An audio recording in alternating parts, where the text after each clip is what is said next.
Ma femme n'était pas en terre depuis un jour. Quand mon fils s'est assis dans son fauteuil, celui où elle brodait chaque après-midi, il m'a regardé droit dans les yeux et a dit « Ta belle vie est terminée, papa ». Puis il a pris mes cartes, gelé mes comptes, m'a laissé 101 € à mon nom et m'a regardé comme si j'étais une ordure à sortir. 82 ans de construction. Et en une matinée, mon fils m'a rayé de la carte. Si cette histoire touche votre âme, abonnez-vous.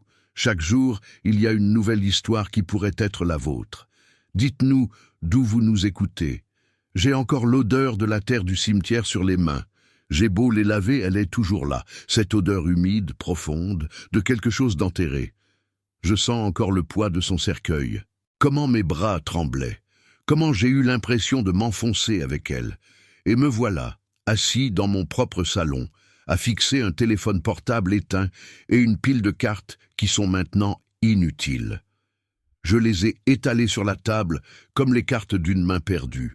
Je m'appelle Alain Dubois, j'ai 82 ans et il y a 40 ans, j'ai bâti une usine de pièces automobiles qui aujourd'hui emploie 120 familles. 40 ans à me lever avant l'aube. 40 ans de sueur, de risques, de nuits blanches. Mais rien de tout cela n'a d'importance maintenant, parce qu'hier, j'ai enterré ma femme, et aujourd'hui mon fils m'a enterré. Éléonore est morte un jeudi à 18 heures. J'étais assis près de son lit, comme chaque jour depuis 3 ans. Je connaissais chaque son de cette chambre. Le bourdonnement de la climatisation, le goutte à goutte de la perfusion, le bip constant du moniteur qui suivait son cœur. L'insuffisance rénale avait rongé son corps, petit à petit, mais elle ne s'est jamais plainte, pas une seule fois. Cet après-midi-là, le moniteur a commencé à sonner différemment, plus lentement, plus espacé, comme une horloge qui se dérègle. Elle a ouvert les yeux et m'a cherché, ces yeux bruns dont je suis tombé amoureux il y a 60 ans. Je lui ai pris la main. Elle était froide, si froide. J'ai essayé de la réchauffer avec la mienne, mais je n'ai pas pu.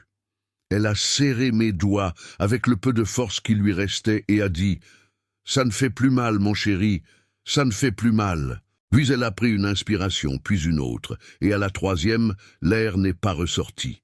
Le moniteur est passé à une ligne plate et un bip long et continu que j'entends encore quand je ferme les yeux. Et je suis resté là, sa main dans la mienne, incapable de la lâcher, ne voulant pas la lâcher, parce que je savais que quand je le ferais, tout serait fini. La veillée a eu lieu le vendredi. Le funérarium sentait les fleurs fanées et la cire de bougies. Les gens sont venus, m'ont serré dans leurs bras, ont dit des choses que je n'ai pas entendues. Elle est dans un monde meilleur. Elle ne souffre plus. C'était une grande femme. Des mots vides qui rebondissaient sur mes oreilles sans pénétrer. Étienne est resté sérieusement dans un coin pendant un moment, les bras croisés. Il n'a pas pleuré. Il n'a pas parlé, il a juste observé, il a regardé le cercueil, il a regardé les gens, il m'a regardé, mais il n'est jamais venu me prendre dans ses bras. Cette nuit-là, je suis rentré seul à la maison. La maison était sombre et sentait le renfermer.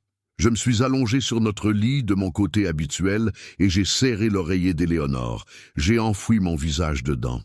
Il sentait encore son parfum de gardénia, celui que j'ai connu pour la première fois à 22 ans et qui m'avait accompagné chaque jour depuis.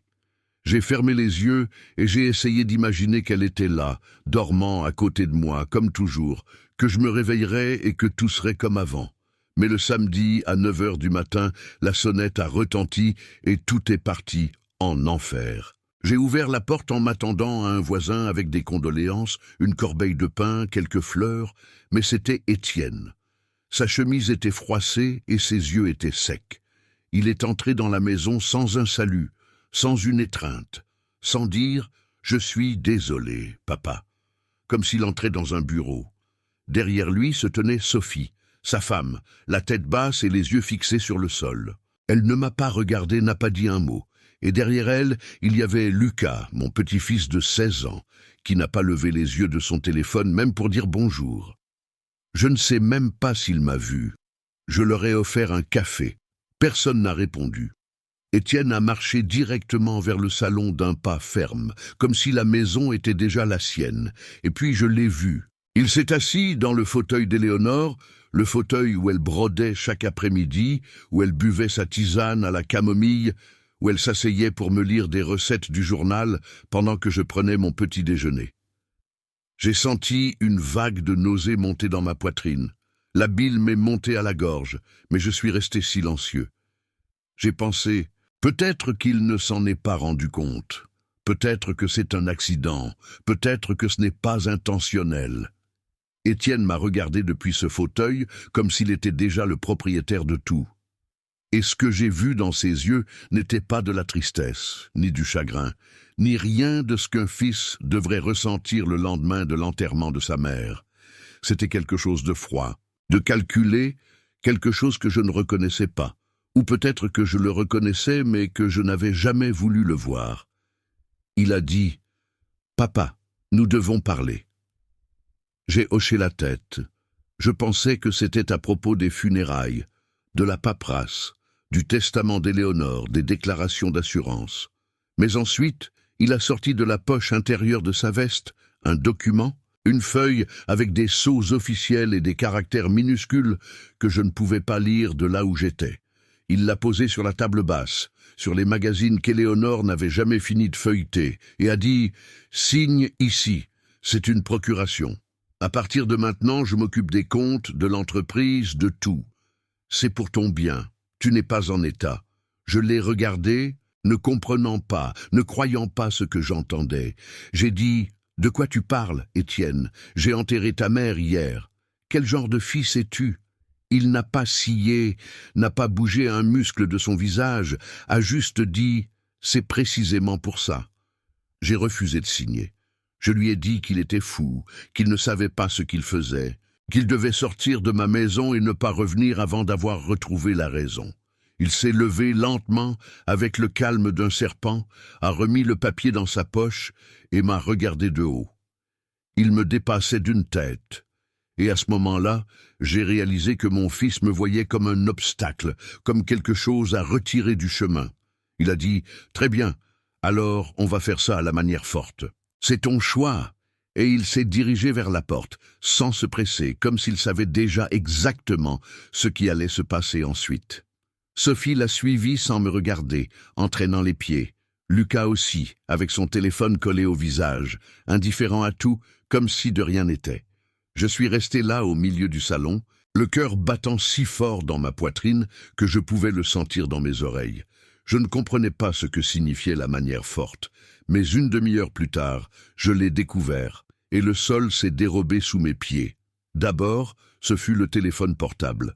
J'étais dans la cuisine, en train de me verser un verre d'eau parce que j'avais la bouche sèche quand l'écran est soudainement devenu noir. Un message blanc est apparu, ligne résiliée par le titulaire du compte. J'ai senti un vide dans mon estomac. Je suis allé à l'ordinateur de bureau pour vérifier mon compte bancaire. Je me suis assis, j'ai ouvert la page web, j'ai entré mon mot de passe habituel. La date de naissance d'Éléonore avec mes initiales, celui que j'utilisais depuis 20 ans. Identifiant incorrect. Je l'ai entré à nouveau, plus soigneusement, lettre par lettre. Compte bloqué. Veuillez contacter votre agence. J'ai senti une sueur froide couler dans mon dos entre mes omoplates. Mes mains ont commencé à trembler sur le clavier. Je suis allé au téléphone fixe dans le salon et j'ai composé le numéro de la banque.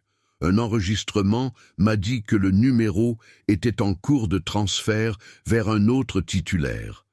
J'ai raccroché et j'ai fixé le téléphone comme si c'était un animal mort. Ce n'était pas possible. Ce n'était pas possible. J'ai répété ces mots à voix haute, comme si le fait de les dire pouvait changer ce qui se passait. Mais rien n'a changé. J'ai marché dans la maison comme un somnambule, essayant de comprendre ce qui venait de se passer. Mes pieds étaient lourds, ma tête tournait. Je suis allé au bureau et j'ai ouvert le tiroir, où je gardais de l'argent liquide, en cas d'urgence. Une liasse de billets que je gardais depuis des années, au cas où. 500 € en billets de 20 et 50, enroulés dans un élastique. Le tiroir était vide. Pas un seul billet, même pas l'élastique. J'ai senti un trou dans ma poitrine. J'ai vérifié les poches de toutes mes vestes dans le placard, une par une, cherchant n'importe quoi. Rien. De la petite monnaie, un vieux chewing-gum, des reçus froissés. Je suis allé dans la chambre et j'ai regardé sur la table de chevet d'Éléonore, où elle gardait quelques euros pour la quête du dimanche, dans une petite boîte en bois que sa mère lui avait donnée. Vide aussi. La boîte était là, ouverte, se moquant de moi. Étienne était entré dans ma maison avant de venir me voir.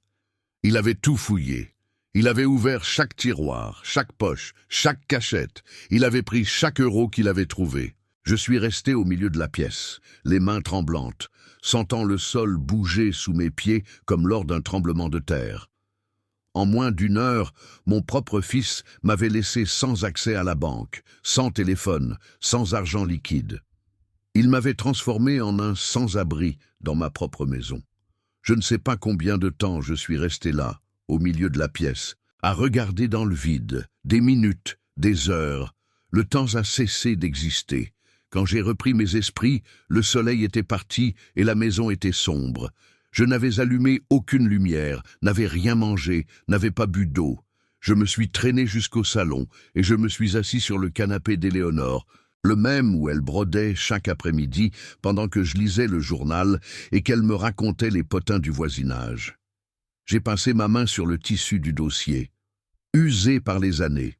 Il y avait encore un fil coincé dedans, du dernier ouvrage qu'elle n'avait pas pu terminer, une nappe avec des fleurs bleues qu'elle faisait pour le nouvel ensemble de salle à manger. « Pour quand on rénovera, disait-elle, ce sera magnifique.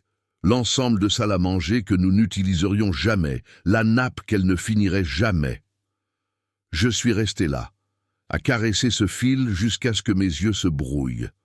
Je n'ai pas mangé cette nuit-là. Je ne pouvais pas. Mon estomac était un nœud serré, dur comme une pierre. J'avais la nausée rien qu'en pensant à la nourriture. Je suis resté là, dans le noir, sans allumer les lumières, à regarder le portrait d'Éléonore au-dessus de la cheminée, la photo de notre 50e anniversaire. Nous l'avions prise dans le jardin, à côté des rosiers qu'elle avait plantés. Elle portait sa robe bleue qui lui arrivait aux genoux. Souriant de toutes ses dents, les cheveux relevés comme elle aimait, je la serrais par la taille, la regardant comme si le reste du monde n'existait pas, parce que pour moi, il n'existait pas. Elle était tout. Je lui ai parlé à voix haute, dans le noir, d'une voix brisée. J'ai dit « Éléonore, qu'est-ce que j'ai fait de mal? Où est-ce que j'ai échoué avec ce garçon? Comment l'ai-je si mal élevé? De quoi a-t-il manqué? De quoi a-t-il eu trop? Qu'est-ce que j'ai fait pour qu'il me déteste comme ça? » Mais elle n'a pas répondu. Bien sûr que non, parce qu'elle n'était plus là. Et j'étais plus seul que je ne l'avais jamais été de ma vie. Je n'ai pas dormi une minute cette nuit-là.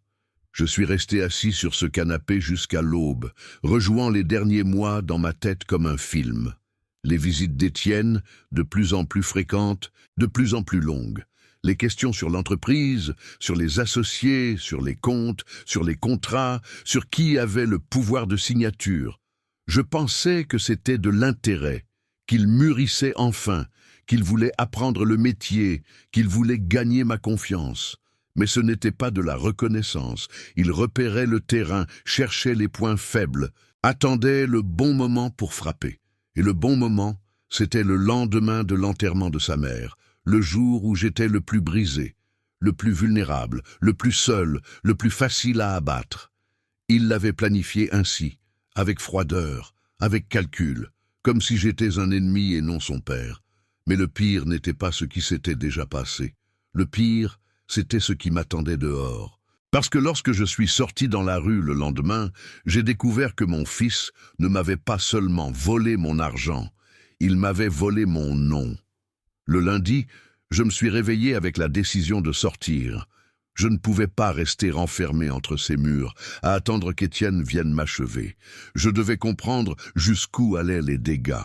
Je devais voir de mes propres yeux à quel point il m'avait détruit. Je suis allé sous la douche, et l'eau est sortie glacée. Le chauffe-eau ne s'allumait pas. Je suis resté là, sous le jet froid, grelottant, sentant chaque goutte me frapper comme une punition. Je me suis habillé avec les mêmes vêtements que la veille, car je n'avais pas l'énergie mentale de chercher autre chose. J'ai boutonné ma chemise avec des doigts maladroits. J'ai mis mes chaussures sans chaussettes parce que je n'en trouvais pas. Je me suis regardé dans le miroir de la salle de bain et j'ai vu un vieil homme que je ne reconnaissais pas. Des yeux enfoncés cernés de violet, une peau cireuse sans couleur, comme celle d'un mort, une barbe de 2 jours, blanche et inégale. J'avais l'air d'un sans-abri, j'avais l'air d'un fou. J'ai cherché dans mon portefeuille 3 billets froissés, 20 €. C'était tout ce qu'il me restait au monde, tout ce que j'avais pour survivre. Je suis sorti dans la rue le ventre vide et le cœur lourd. Le soleil m'a frappé au visage et j'ai dû plisser les yeux. Je ne savais pas que ce jour-là, je serais humilié 3 fois, chaque fois pire que la précédente. D'abord, je suis allé à la pharmacie Durand, au coin de la rue de la République et du boulevard Foch, où j'achetais mes médicaments depuis 10 ans. J'avais besoin de mon médicament pour la tension, celui que je prends chaque matin au petit déjeuner. Sans lui, je pouvais avoir une crise à tout moment. Le médecin m'avait prévenu. « Monsieur Dubois, on ne joue pas avec son cœur. » La jeune femme au comptoir m'a reconnu quand je suis entré et m'a souri gentiment. « Bonjour, monsieur Dubois. Comment allez-vous? Vous vous sentez mieux ?» Je lui ai dit que oui, merci, que j'étais là pour mon médicament. Je lui ai donné l'ordonnance et j'ai attendu, appuyé sur le comptoir en regardant les étagères de vitamines et de sirop. Elle a préparé la commande, l'a mise dans un petit sac blanc et a passé la carte dans le terminal. La machine a fait un bruit, ce bruit que l'on connaît, refusé. Elle l'a passé à nouveau, plus lentement, refusé. Elle m'a regardé, mal à l'aise, les joues rougissantes, et a dit « Je suis désolé, monsieur, ça ne passe pas. Avez-vous une autre carte ?» J'ai senti une chaleur monter dans mon cou. J'ai sorti l'un de mes 3 billets et j'ai payé en espèces. La monnaie suffisait à peine pour un café. Je suis parti avec le sac en papier et un goût amer dans la bouche, mais ce n'était que le début, l'échauffement avant le plat principal. J'ai marché jusqu'à la banque, les jambes lourdes, l'agence centrale du Crédit Régional de la Loire, dans le bâtiment en pierre de tuffeau en face de la place. J'y avais un compte depuis plus de 40 ans. C'est là que j'ai signé mon premier prêt pour acheter les machines de l'usine. C'est là que j'ai déposé mon premier million, le jour le plus fier de ma vie. Tout le monde me connaissait là-bas, les caissiers, les gardiens, les secrétaires, les directeurs. Ils me saluaient par mon nom, m'offraient un café, me recevaient en privé. Mais quand je suis entré ce matin-là, j'ai vu de nouveaux visages, des jeunes en costume bon marché et sourires en plastique, des gens qui ne savaient pas qui j'étais. J'ai demandé à parler au directeur. La réceptionniste m'a regardé de haut en bas, mes vêtements froissés, ma barbe mal rasée, et a dit « Veuillez vous asseoir. Quelqu'un viendra vous voir sous peu. » Ils m'ont fait attendre 20 minutes sur une chaise en plastique dure près de la porte, comme si j'étais un client lambda venu demander un prêt. Finalement, un type en costume gris est sorti. La trentaine, du gel dans les cheveux et un visage qui disait qu'il avait des choses plus importantes à faire. Il m'a regardé sans respect et a dit « Suivez-moi ». Et il m'a conduit à un petit bureau au mur de verre, où tout le monde pouvait voir, mais personne ne pouvait entendre. Comme un aquarium, comme une cage de zoo. Le directeur s'est assis derrière un bureau en mélaminé et a ouvert son ordinateur. Il a tapé quelque chose avec 2 doigts, lentement, pendant que je le regardais de l'autre côté. Puis il a froncé les sourcils, a penché la tête et m'a regardé avec une expression que je n'ai pas pu déchiffrer. Il a dit d'une voix basse, mais tranchante, comme un couteau enveloppé de velours, « Monsieur Dubois, votre compte fait l'objet d'un blocage préventif. Il a été demandé il y a 2 jours par un membre direct de votre famille, un fils, selon le dossier. Le motif invoqué est, il a fait une longue pause, comme s'il avait du mal à le dire, comme s'il ressentait une gêne par procuration, une incapacité cognitive présumée. J'ai eu l'impression d'avoir reçu un coup de poing dans l'estomac. L'air a quitté mes poumons. J'ai répété les mots comme un écho, incapacité cognitive. Il a hoché la tête sans me regarder dans les yeux, en brassant des papiers sur son bureau. Il a dit « Cela signifie qu'il y a des doutes sur votre capacité mentale à gérer vos propres ressources. C'est une procédure standard dans ces cas. Ne vous inquiétez pas, c'est temporaire jusqu'à ce que la situation familiale soit résolue. J'ai voulu lui crier dessus, j'ai voulu me lever, l'attraper par la cravate et lui dire que j'avais construit plus en 1 an qu'il ne construirait de toute sa vie. Que je donnais du travail à 120 familles alors qu'il ne savait même pas taper correctement. Mais je n'ai pas pu. Les mots ne sortaient pas. Je suis resté là, muet, la bouche ouverte, sentant le monde s'écrouler autour de moi. Je me suis levé de la chaise sans rien dire et je suis sorti du bureau. La réceptionniste a dit quelque chose que je n'ai pas entendu. Le gardien m'a ouvert la porte. Je suis sorti dans la rue et j'ai senti mes jambes trembler. J'ai senti qu'elles ne me tiendraient pas. Une sueur froide a coulé dans mon cou et a trempé mon dos. Les gens passaient à côté de moi, marchant normalement, achetant des choses, parlant au téléphone, riant, vivant leur vie. Et j'avais l'impression qu'ils me regardaient tous, qu'ils savaient tous, qu'ils pensaient tous. Voilà le vieux fou, celui qui ne peut même pas gérer son propre argent. Je me suis appuyé contre un mur en tuffeau, à côté d'un kiosque à journaux, et j'ai pris plusieurs grandes respirations, essayant de me calmer. Mon cœur battait très vite, trop vite. J'ai pensé, je vais faire une crise cardiaque ici, dans la rue. Ils me trouveront allongé là comme un chien. J'avais besoin de m'asseoir, de manger quelque chose, de remplir mon estomac avec n'importe quoi. Puis j'ai pensé à chez Antoine, le restaurant où j'avais déjeuné pendant plus de 30 ans. J'y avais une ardoise mensuelle que je payais ponctuellement le 1er de chaque mois, sans faute. Il me connaissait là-bas, me connaissait depuis une vie. Il me traitait comme ce que j'étais. Là-bas, j'étais encore quelqu'un. J'ai marché les 4 rues jusqu'au centre-ville avec les mains tremblantes et l'estomac noué. Je suis entré par la porte en bois sculptée, et le serveur, Julien, m'a vu immédiatement. Il a souri de ce même vieux sourire et a dit « Monsieur Alain, quel plaisir de vous voir, votre table habituelle. » Je me suis assis à ma place habituelle, près de la fenêtre donnant sur la place, d'où je pouvais regarder les gens passer en mangeant. J'ai commandé mon plat habituel, un steak frites, saignant et un café. J'ai mangé lentement, mâchant chaque bouchée, essayant de sentir le goût de la viande, le sel, les épices, essayant de sentir que j'existais encore, que j'étais encore l'homme que j'avais été, celui qui venait ici pour conclure des affaires, celui qui invitait ses partenaires à déjeuner, celui qui laissait de bons pourboires parce qu'il le pouvait. J'ai regardé autour de moi et j'ai vu des visages familiers. Maître Perrin, l'avocat, à une table d'angle avec sa femme, mangeant une salade. Monsieur Garnier du Rotary Club, à une autre table avec quelques associés, discutant de quelque chose avec des papiers à la main. Le docteur Villeneuve au bar, buvant un café noir. Des gens qui m'avaient salué avec respect pendant des décennies. Des gens qui m'ont connu quand c'était une petite ville et que j'étais un jeune homme avec de grands rêves. Quand j'ai fini de manger, j'ai appelé Julien d'un geste de la main et j'ai dit « Mettez-le sur mon ardoise mensuelle ». Il a hoché la tête, a débarrassé les assiettes et s'est dirigé vers la cuisine. Mais il a mis longtemps à revenir, trop longtemps, et j'ai senti que quelque chose n'allait pas. Quand Julien est revenu, il marchait lentement et ne me regardait pas dans les yeux. Il tenait ses mains jointes comme s'il était nerveux. Il a dit à voix basse, presque un murmure, « Monsieur Alain, je suis désolé, le patron veut vous parler. » J'ai senti mon estomac se serrer, cette sensation de vide que l'on ressent quand on sait que quelque chose de mauvais va arriver. Le patron est apparu un instant plus tard. Un homme gros, avec une moustache que je connaissais depuis des années, mais que je n'avais jamais aimée. Il s'est approché de ma table, mais ne s'est pas assis. Il est resté là, à me regarder de haut, les bras croisés sur son ventre, et à parler juste assez fort pour que les tables voisines entendent chaque mot.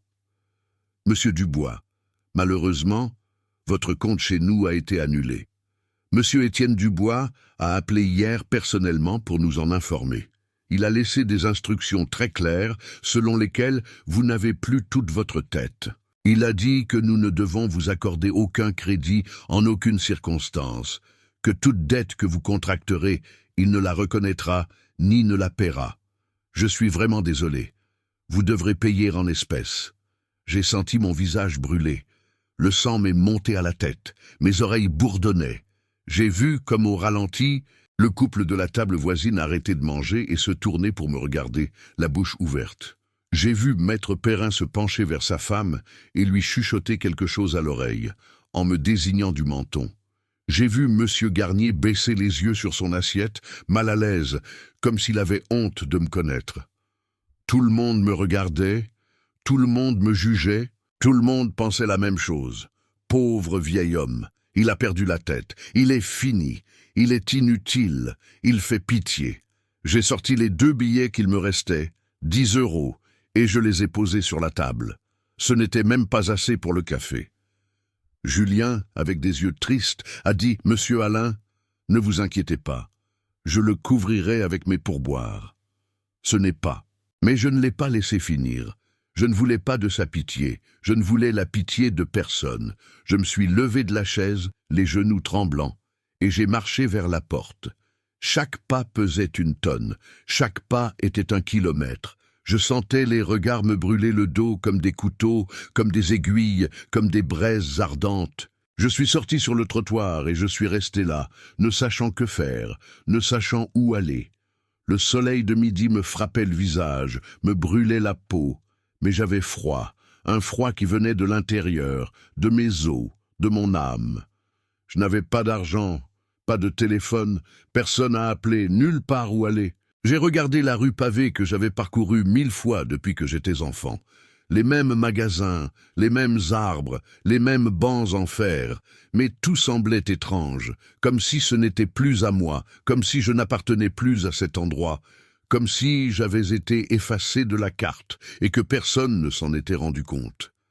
J'ai pensé à Éléonore, à la façon dont elle savait toujours quoi faire quand les choses devenaient difficiles, comment elle avait toujours un mot, une idée, une solution, comment elle me prenait la main et me disait « Tu peux le faire, mon chéri, tu as toujours pu ». Mais elle était partie, et j'étais seul, complètement seul, au milieu d'une rue pleine de gens. Je ne m'étais jamais senti aussi seul de ma vie. Puis j'ai entendu une voix derrière moi, une voix de femme timide, inquiète. « Monsieur Alain ?» Je me suis retourné lentement, presque sans force. C'était Madame Rose Leclerc, ma voisine du numéro 12, septuagénaire, veuve depuis 1 décennie, toujours avec ses 2 chats et son tablier à fleurs. Nous nous connaissions de vue depuis 30 ans. Nous nous saluions dans la rue, mais nous n'avions jamais échangé plus de 3 mots.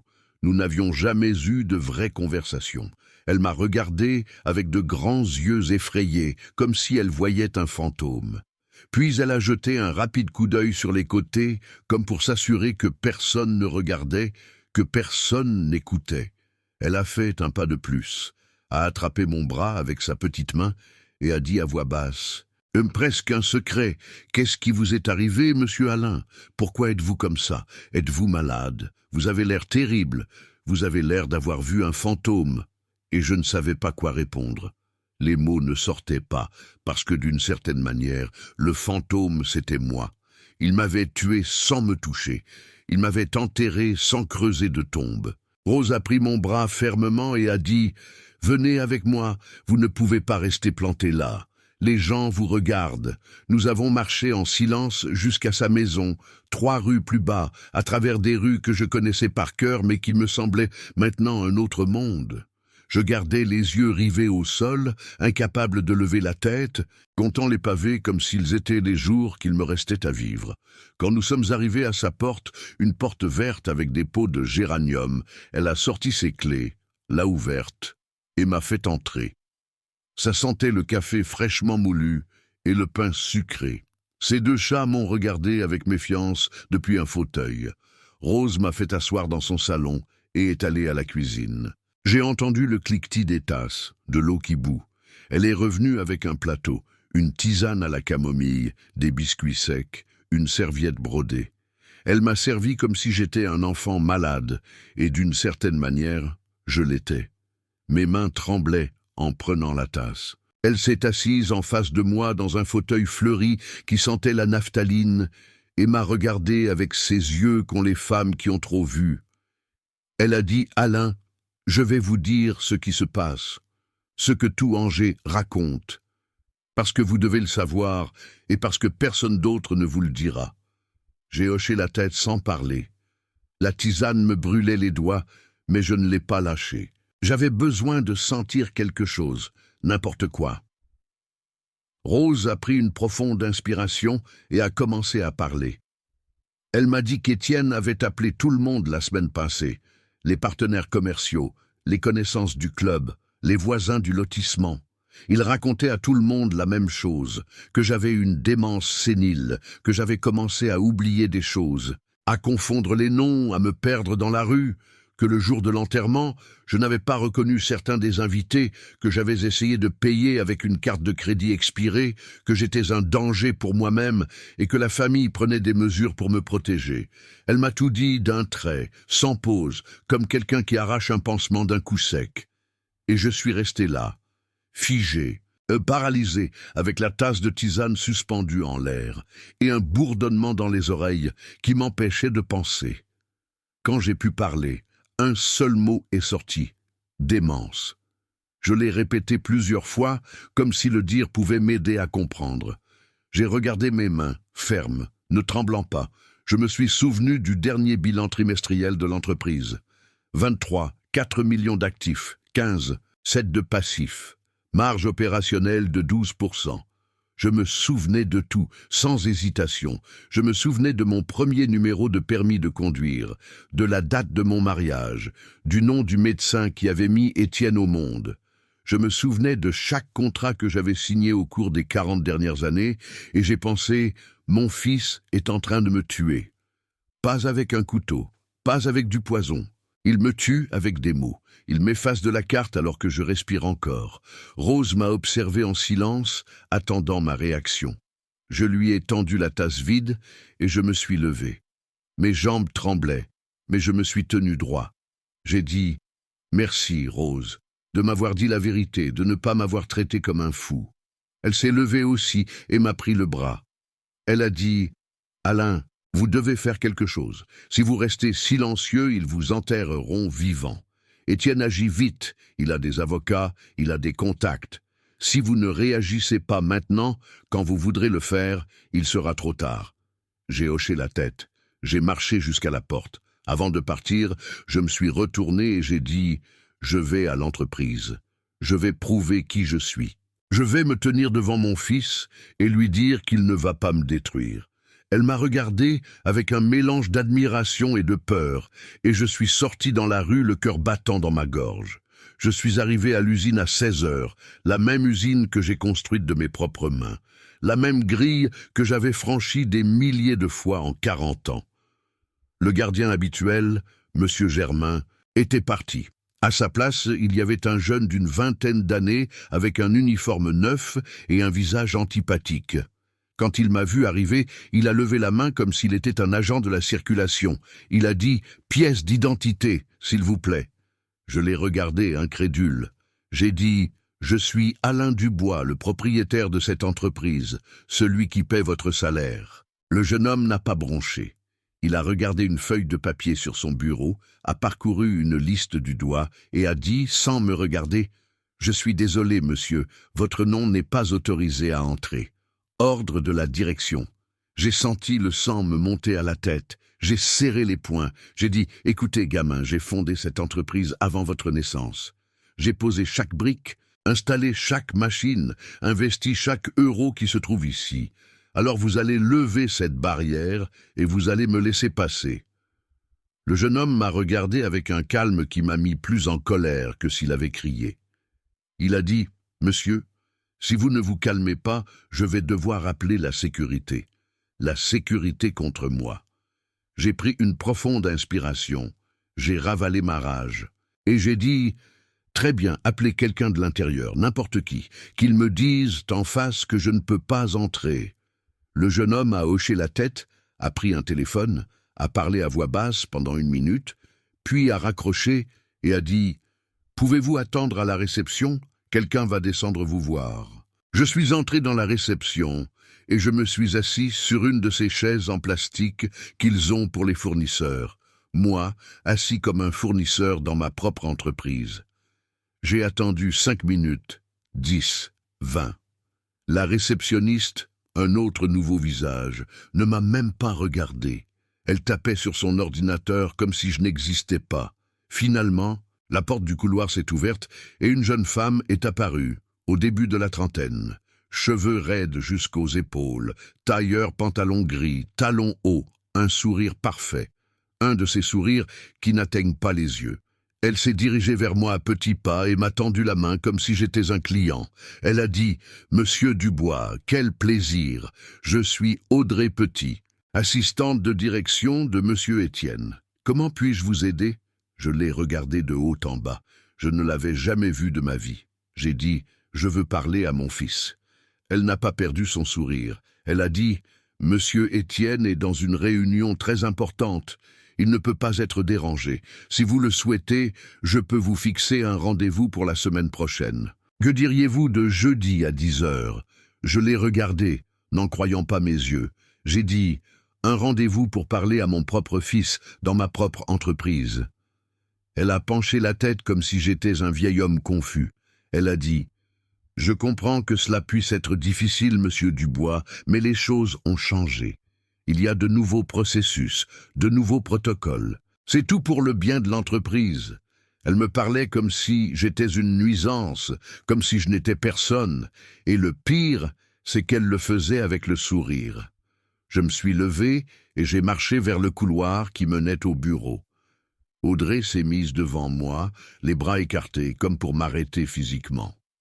Elle a dit « Monsieur Dubois, vous ne pouvez pas passer. Si vous insistez, je devrais appeler la sécurité. » Je me suis arrêté, je l'ai regardé dans les yeux, puis j'ai regardé autour de moi.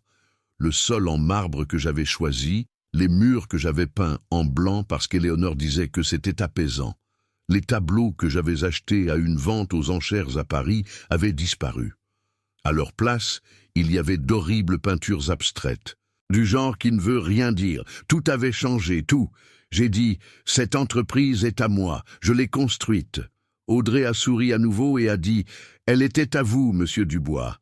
Les choses sont différentes maintenant. » Et dans sa voix, il n'y avait pas de moquerie, il y avait quelque chose de pire, il y avait de la pitié. Je suis parti sans un autre mot. J'ai traversé le parking la tête en feu et puis je les ai vus. 2 anciens, Martin de la production qui était avec moi depuis 25 ans, et Leroy de la maintenance, qui a commencé comme homme de ménage et que j'ai promu superviseur. Ils fumaient près d'une camionnette. Quand ils m'ont vu, ils se sont figés. Martin a détourné le regard. Leroy a baissé la tête. Aucun des deux ne m'a salué. Aucun n'a dit un mot. Je suis passé devant eux, espérant un geste, un mot, quelque chose, mais rien. Je suis monté dans ma voiture et je les ai vus dans le rétroviseur. Toujours là, cigarette à la main, me regardant partir. Ils avaient peur. Peur d'être vus en train de me parler, peur de perdre leur emploi, peur d'Étienne. J'ai démarré la voiture et je suis parti, ne sachant où aller. J'ai traversé des rues que je connaissais par cœur, mais qui me semblaient maintenant étrangères. Je suis passé devant le parc où j'emmenais Étienne quand il était petit, l'église où j'ai épousé Éléonore, l'école où Benjamin a étudié. Tout était pareil, tout était différent. C'était moi qui avais changé, ou plutôt, c'était moi qu'ils avaient changé. J'ai conduit jusqu'à ce que le soleil se couche et que les rues s'assombrissent. Le réservoir d'essence était vide. Je n'avais pas d'argent pour l'essence, nulle part où aller, personne. Je me suis garé dans une rue que je ne connaissais pas, dans un quartier de maisons basses et de garages, et je suis resté là, les mains sur le volant, à regarder dans le vide, en pensant « je perds tout ». Et je ne sais pas par où commencer à me battre. Mais ce que je ne savais pas, c'est que quelqu'un m'observait et que cette personne était sur le point de tout changer. Je me suis garé dans une rue inconnue et je ne sais pas combien de temps je suis resté là, des minutes, peut-être 1 heure. J'avais tourné en rond sans savoir où aller. La voiture s'est arrêtée d'elle-même quand le peu d'essence qu'il lui restait s'est épuisé. Je suis resté dans le noir, les mains toujours crispées sur le volant, regardant à travers le pare-brise sale. Le quartier était modeste.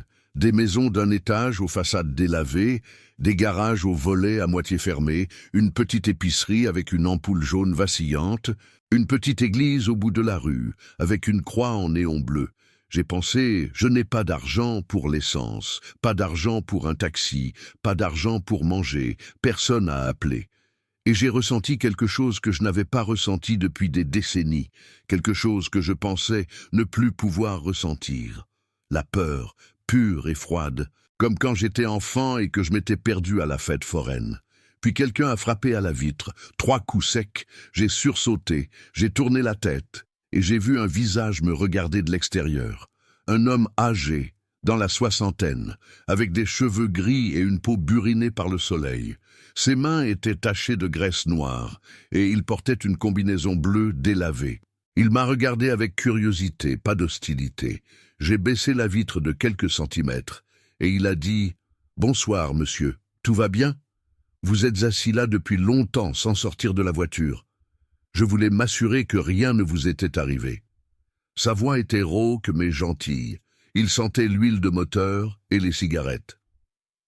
J'ai dit « Je vais bien, merci. » Mais ma voix est sortie brisée, fêlée, et il l'a remarqué. L'homme m'a regardé pendant quelques secondes sans rien dire. Puis il a hoché la tête lentement, comme s'il avait pris une décision. Il a dit « Écoutez, j'ai un garage, juste en face.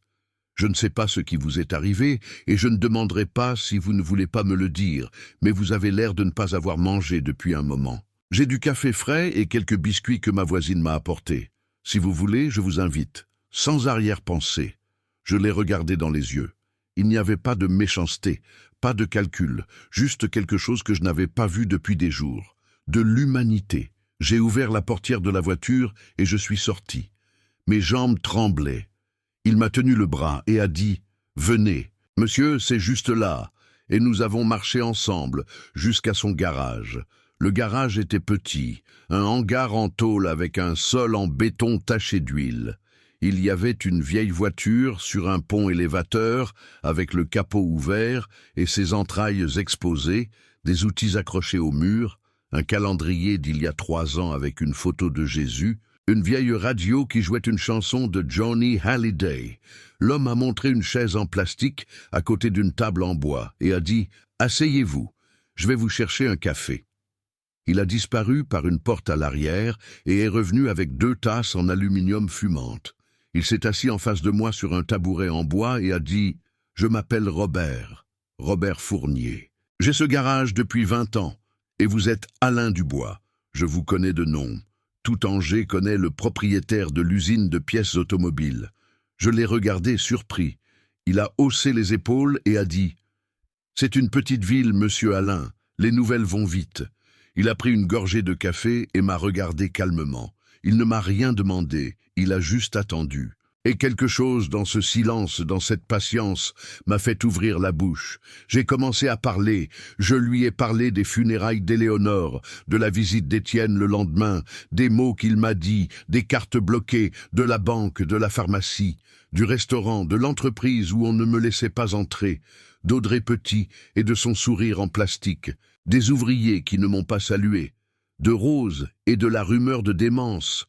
Je lui ai tout dit. Chaque humiliation, chaque coup de poignard dans le dos. J'ai parlé pendant 1 heure sans m'arrêter, et il a écouté sans interrompre, sans juger, sans donner son avis. Il a juste écouté. Si vous entendez mon histoire en ce moment, je vous demande de me laisser un commentaire en me disant d'où vous écoutez. Parfois, savoir qu'il y a quelqu'un dans le monde qui écoute me donne la force de continuer. Parce que cette nuit-là, dans ce garage qui sentait la graisse et les cigarettes, j'ai eu l'impression que quelqu'un m'écoutait pour la première fois depuis des jours. Robert ne me connaissait pas, il ne me devait rien. Il n'avait aucune raison de m'aider. Et pourtant, il était là, à m'écouter comme si mon histoire comptait, comme si je comptais. Et ça, à ce moment-là, c'était plus précieux que tout l'argent qu'Étienne m'avait volé. Quand j'ai fini de parler, je me sentais vide, épuisé, comme si j'avais vomi tout ce que j'avais à l'intérieur. Robert est resté silencieux un moment, fixant sa tasse de café. Puis il a levé les yeux et a dit « Monsieur Alain, je vais vous dire quelque chose. Vous n'êtes pas fou. N'importe qui vous écoute pendant 5 minutes peut voir que vous avez la tête plus claire que la plupart des gens. Ce qui vous arrive n'est pas de votre faute. Vous êtes traqué, et quelqu'un qui chasse comme ça, avec ce genre de froideur, ne s'arrête pas avant que le travail soit terminé. Votre fils ne s'arrêtera pas tant que vous n'aurez plus rien, ni argent, ni entreprise, ni nom. Alors, vous avez 2 choix. Soit vous vous laissez traquer, soit vous commencez à vous battre. » Je l'ai regardé en silence. Il avait raison. Bien sûr qu'il avait raison, mais avec quoi? Je n'avais pas d'argent, je n'avais pas accès à mes comptes, je n'avais pas d'avocat, je n'avais aucune preuve de rien. J'ai dit « Et comment je me bats, Robert? Je n'ai rien. » Il a hoché la tête et s'est levé. Il est allé à la petite cuisine à l'arrière et est revenu avec une assiette. Il y avait 2 biscuits au beurre, un morceau de fromage et une banane. Il l'a posé devant moi et a dit « D'abord, vous mangez. Ça fait combien de temps que vous n'avez pas mangé ?» J'ai essayé de me souvenir. Hier, avant-hier, je ne savais pas. Mon estomac me faisait mal, mais pas de faim, de nerfs, de rage. J'ai pris un biscuit et j'ai mordu dedans. Il était froid, mais c'était la chose la plus délicieuse que j'avais goûtée depuis des jours.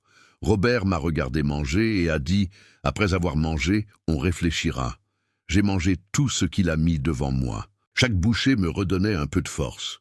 Quand j'ai fini, Robert a débarrassé les assiettes et a dit « Écoutez, monsieur Alain, je ne suis ni avocat, ni homme d'affaires, ni rien de tout ça. Je suis mécanicien, je répare des voitures. Mais je connais 1 ou 2 choses sur la vie. Personne ne se bat bien s'il ne dort pas et ne mange pas. Ce soir, vous restez ici. J'ai une petite pièce à l'arrière où je dors parfois quand je dois travailler tard. Ce n'est pas le Hilton, mais il y a un matelas et une couverture. Demain, la tête claire, on verra ce qu'on peut faire. » Je l'ai regardé, ne sachant que dire. Cet homme ne me connaissait pas. Il n'avait aucune obligation envers moi, et il m'offrait plus que mon propre fils.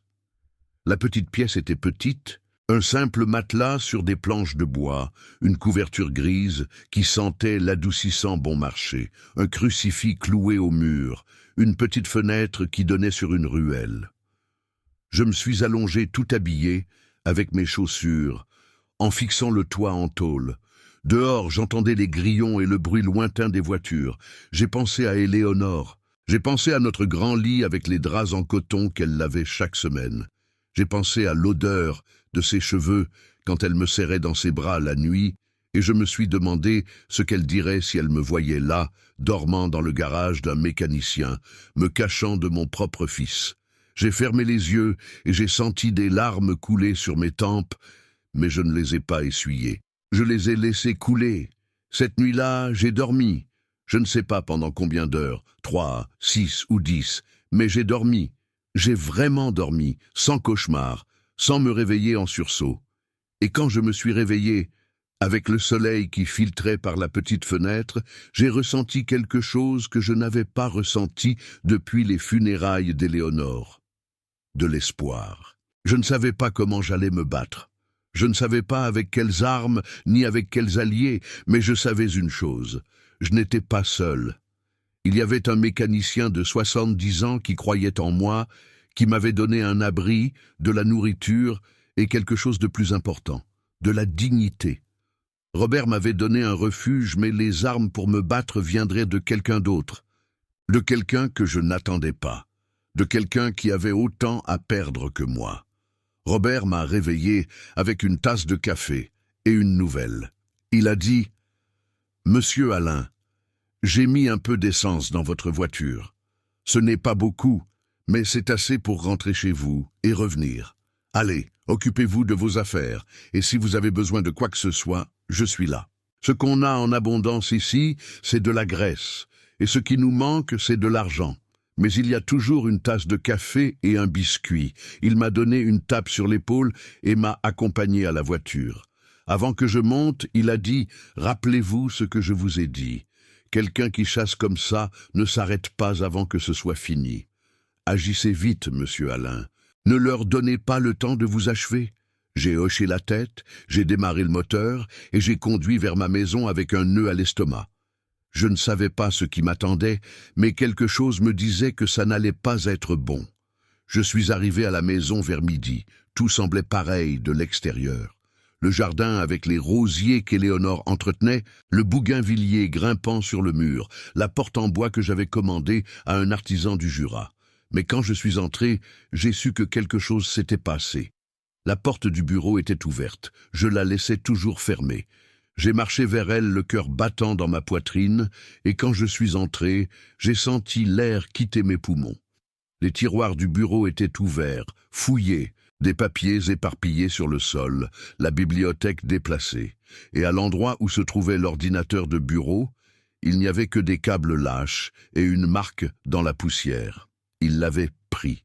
Tout, l'ordinateur, les classeurs, le disque dur de sauvegarde, les clés USB, 40 ans d'archives disparues. Je suis resté là, au milieu du désordre, incapable de bouger. Puis j'ai entendu des pas derrière moi. Je me suis retourné et j'ai vu Clara dans l'embrasure de la porte. Ses yeux étaient rouges et ses mains tremblaient. Elle a dit d'une voix brisée, « Monsieur Alain, pardonnez-moi. J'ai essayé de l'arrêter, mais je n'ai pas pu. » Je lui ai demandé de quoi elle parlait et elle m'a raconté. Hier après-midi, Lucas, mon petit-fils, est venu avec un SUV noir et 2 types qu'elle ne connaissait pas. Il a dit que M. Étienne l'avait envoyé chercher des documents importants, que c'était des ordres, que c'était pour le bien de son grand-père. Clara lui a dit qu'il ne pouvait rien prendre sans ma permission, mais Lucas l'a ignoré. Ils sont entrés dans le bureau, ont tout vidé dans des boîtes et sont partis. En moins d'1 heure, ils n'ont rien laissé. Clara a essayé de m'appeler, mais mon téléphone ne fonctionnait pas, et elle ne savait pas où me trouver. Je me suis assis dans le fauteuil du bureau et j'ai regardé l'espace vide où se trouvait l'ordinateur. Sur cette machine, il y avait tout. 40 ans de contrats, d'états financiers, de correspondance avec les clients et les fournisseurs, de procès-verbaux de réunions du conseil, de procuration, tout ce qui prouvait qui j'étais et ce que j'avais construit. Et maintenant, c'était entre les mains d'Étienne. J'ai dit à Clara, « Ce n'est pas de votre faute. Vous n'auriez rien pu faire. » Mais à l'intérieur, je sentais le filet se resserrer. Chaque jour, il prenait quelque chose de plus. D'abord l'argent, puis l'entreprise, puis mon nom et maintenant les documents, les preuves, la mémoire. Il m'effaçait, morceau par morceau, et je ne savais pas comment les arrêter. Clara était toujours debout dans l'embrasure de la porte, se tordant les mains. Je lui ai dit de s'asseoir. Elle a obéi mais ne m'a pas regardé. Ses yeux étaient fixés sur le sol.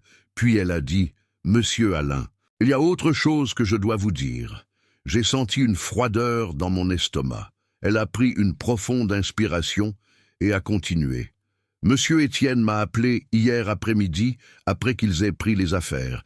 Il m'a dit qu'il n'avait plus besoin de moi, qu'à partir de la semaine prochaine, la maison serait vide, que vous alliez dans une clinique spécialisée et que la propriété allait être mise en vente. » Je me suis figé. J'ai répété, « Une clinique ?» Clara a hoché la tête. C'est ce qu'il a dit, une clinique pour les gens qui ont des problèmes dans leur tête, et que je n'avais plus rien à faire ici. Je l'ai regardé dans les yeux. Clara Martin, 15 ans, a travaillé dans cette maison. Elle est venue quand Éléonore a commencé à montrer les premiers symptômes et que nous avions besoin d'aide. Elle est restée toutes ces années, s'occupant de nous deux. Éléonore lui faisait plus confiance qu'à n'importe qui. Elle lui disait des choses qu'elle ne me disait pas. Elle lui demandait conseil. Elle lui a donné le collier de perles qu'elle avait hérité de sa mère. Et maintenant, Étienne l'a jeté dehors comme un vieux meuble. J'ai dit, « Clara, écoutez-moi attentivement. Je ne vais dans aucune clinique. Je ne suis pas fou. Et cette maison n'est pas à vendre. Mon fils ment. Il essaie de tout me prendre, mais je ne le laisserai pas faire. » Elle a levé les yeux. J'ai vu des larmes et j'ai aussi vu autre chose.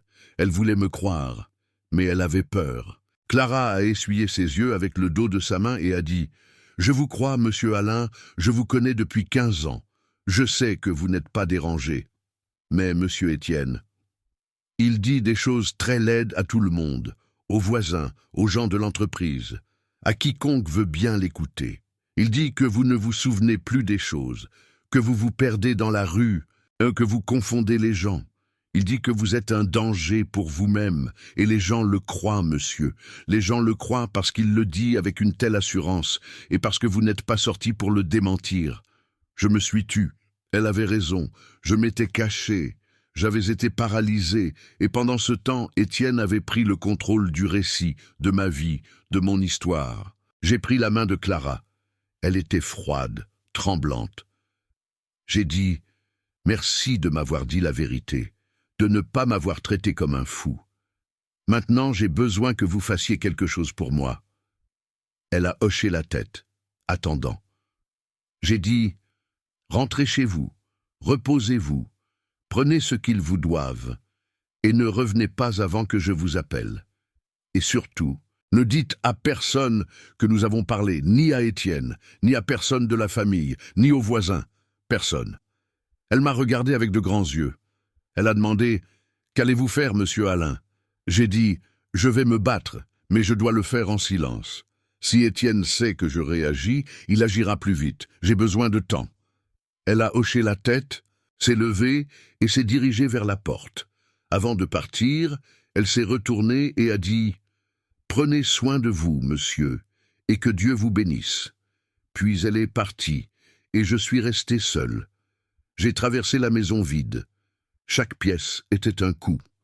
La cuisine, où Éléonore préparait son fameux rôti de bœuf chaque Noël, la salle à manger où nous avons célébré le 80e anniversaire de ma mère, la chambre où mes 2 fils sont nés, parce qu'Éléonore ne voulait pas aller à l'hôpital. Tout était pareil, et tout était différent. Le silence était épais, lourd, comme une couverture mouillée. L'odeur d'Éléonore flottait encore dans certains coins, dans le placard, dans les rideaux, sur l'oreiller que je n'avais pas lavé. Mais chaque jour, elle s'estompait, devenait plus lointaine. Bientôt, elle disparaîtrait, et je resterais seul avec les murs, si même on me laissait rester. J'ai pensé, j'ai besoin d'aide. J'ai besoin de quelqu'un qui connaît la loi, quelqu'un qui sait comment ça marche, quelqu'un qui peut m'aider à me battre. Puis j'ai pensé à Théo Morin, un ami d'enfance. Nous avons grandi ensemble dans le même quartier, sommes allés à la même école, avons joué dans la même équipe de football. Il a étudié le droit pendant que je me lançais dans les affaires. Il est devenu avocat d'affaires, spécialisé en droit des sociétés. Pendant 40 ans, il a été mon conseiller juridique. Il m'a aidé à constituer la société, à signer des contrats, à résoudre des litiges. Il était honnête, intelligent, loyal. Mais nous ne nous étions pas parlé depuis 2 ans. Une dispute stupide sur la politique lors d'un dîner. Nous nous sommes disputés, avons dit des choses que nous n'aurions pas dû, et aucun de nous n'a été assez fier pour décrocher le téléphone ensuite. Éléonore me disait de l'appeler, que la vie est courte, que l'orgueil est un poison, mais je ne l'ai pas écoutée, et maintenant elle était partie. Et j'avais besoin de Théo plus que jamais. Je suis allé au téléphone fixe dans le salon, le seul téléphone qui fonctionnait encore dans la maison. J'ai décroché le combiné et j'ai composé le numéro de Théo. Je le connaissais encore par cœur. Ça a sonné 1 fois, 2 fois, 3 fois. J'ai pensé, il ne va pas répondre. Il ne veut plus rien avoir à faire avec moi. Puis j'ai entendu un déclic et une voix bourrue a dit « Allô, c'était lui ». J'ai senti ma gorge se nouer. J'ai dit « Théo, c'est Alain. Alain Dubois. » Il y a eu un long silence. Puis il a dit « Alain, ça fait longtemps. » J'ai dit « Théo, j'ai besoin de ton aide. Je suis dans le pétrin, un sérieux pétrin. Mon fils. Mon fils est en train de me détruire. » Un autre silence. Puis il a dit « Viens à mon bureau demain à 10 heures et apporte tout ce que tu as. » Il a raccroché sans dire au revoir. Mais ça n'avait pas d'importance. J'allais le voir, j'avais une chance. Théo a accepté de m'aider, mais la preuve qui a tout changé n'est pas venue de lui. Elle m'a été apportée par quelqu'un que je n'attendais pas, quelqu'un qui a frappé à ma porte cette nuit-là. Il était presque 23 heures quand j'ai entendu frapper à la porte. 3 coups doux, presque timides. Je me suis levé du canapé où j'étais assis dans le noir, à ne rien regarder, et j'ai marché lentement vers l'entrée. Depuis les funérailles d'Éléonore, Je n'avais reçu aucune visite. Les voisins avaient cessé de passer, les amis d'appeler. La maison était devenue une île. J'ai regardé par le judas et j'ai vu une silhouette dans la pénombre. Une femme mince, cheveux sombres, attachés. Je l'ai reconnue immédiatement. C'était Sophie, la femme d'Étienne, ma belle-fille. Celle qui était restée dans mon salon le jour du coup d'État, fixant le sol pendant que son mari volait ma vie. J'ai hésité un instant. Puis j'ai ouvert la porte. Elle est entrée rapidement, me bousculant presque, et a refermé la porte derrière elle. Ses yeux étaient grands ouverts. Elle n'arrêtait pas de regarder en arrière comme si quelqu'un l'avait suivie. Je l'ai regardée de plus près, et j'ai vu qu'elle était une épave. Pâle comme du papier, des cernes profonds, presque noirs, sous les yeux, ses mains tremblaient. Elle serrait un dossier en carton contre sa poitrine, comme si c'était un radeau de sauvetage. J'ai dit, « Sophie, qu'est-ce que tu fais ici? Il y a un problème ?» Elle m'a regardé avec les yeux d'un animal acculé. Elle a dit, « Beau-père, je dois vous montrer quelque chose. Si je ne le fais pas maintenant, je n'aurai pas le courage plus tard. Et vous devez voir ça. Vous devez savoir ce qui se passe. » Sa voix était un fil, se brisant à chaque mot. Je lui ai dit de s'asseoir, mais elle a secoué la tête. Je n'ai pas le temps. Étienne pense que je suis allé à la pharmacie de garde. Si je tarde trop, il se méfiera. Elle s'est assise sur le bord du canapé, sans s'adosser, et a posé le dossier sur la table basse. Elle l'a ouvert avec des mains tremblantes. À l'intérieur, il y avait une pile de feuilles imprimées. Sophie a commencé à sortir les papiers un par un en expliquant chacun. J'ai trouvé tout ça sur l'ordinateur d'Étienne. Il a un dossier caché. Il pensait que personne ne le verrait jamais. Mais je l'ai vu, et j'ai tout copié. C'étaient des emails, des dizaines d'emails entre Étienne et un homme nommé Victor Lenoir. Je connaissais ce nom, un investisseur de Nantes qui avait voulu acheter une partie de l'entreprise il y a quelques années. J'avais dit non, il me semblait louche, trop agressif. Et maintenant, il était en contact avec mon fils. Les emails parlaient de restructuration d'entreprise, de liquidation d'actifs non performants, de révocation de l'actionnaire majoritaire pour incapacité mentale. Je l'ai lu 3 fois pour être sûr de comprendre. Il prévoyait de me prendre l'entreprise légalement, avec des papiers, des avocats, avec tout. J'ai continué à lire. Chaque page était pire que la précédente. Il y avait des contrats de vente avec des dates futures, des transferts d'actions que je n'avais jamais autorisés, des procurations avec ma signature falsifiée. Je savais que c'était faux, car je ne signe jamais avec cette fioriture. Éléonore m'avait appris à créer une signature que personne ne pouvait copier, et ce n'était pas ma signature. Il y avait aussi des demandes d'avis médicaux adressées à 3 psychiatres différents. Il demandait des évaluations de déclin cognitif sévères pour un patient de 82 ans. Le patient, c'était moi.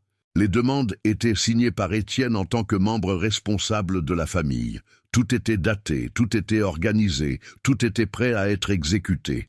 Il ne manquait qu'une chose, la signature d'un juge me déclarant légalement incompétent. Un des emails m'a glacé le sang. Il était daté de 3 jours avant les funérailles d'Éléonore. Il disait « Victor, la vieille est sur le point de claquer. Dès que ça arrive, on bouge. J'ai tout préparé. Dis à tes gens de préparer les documents.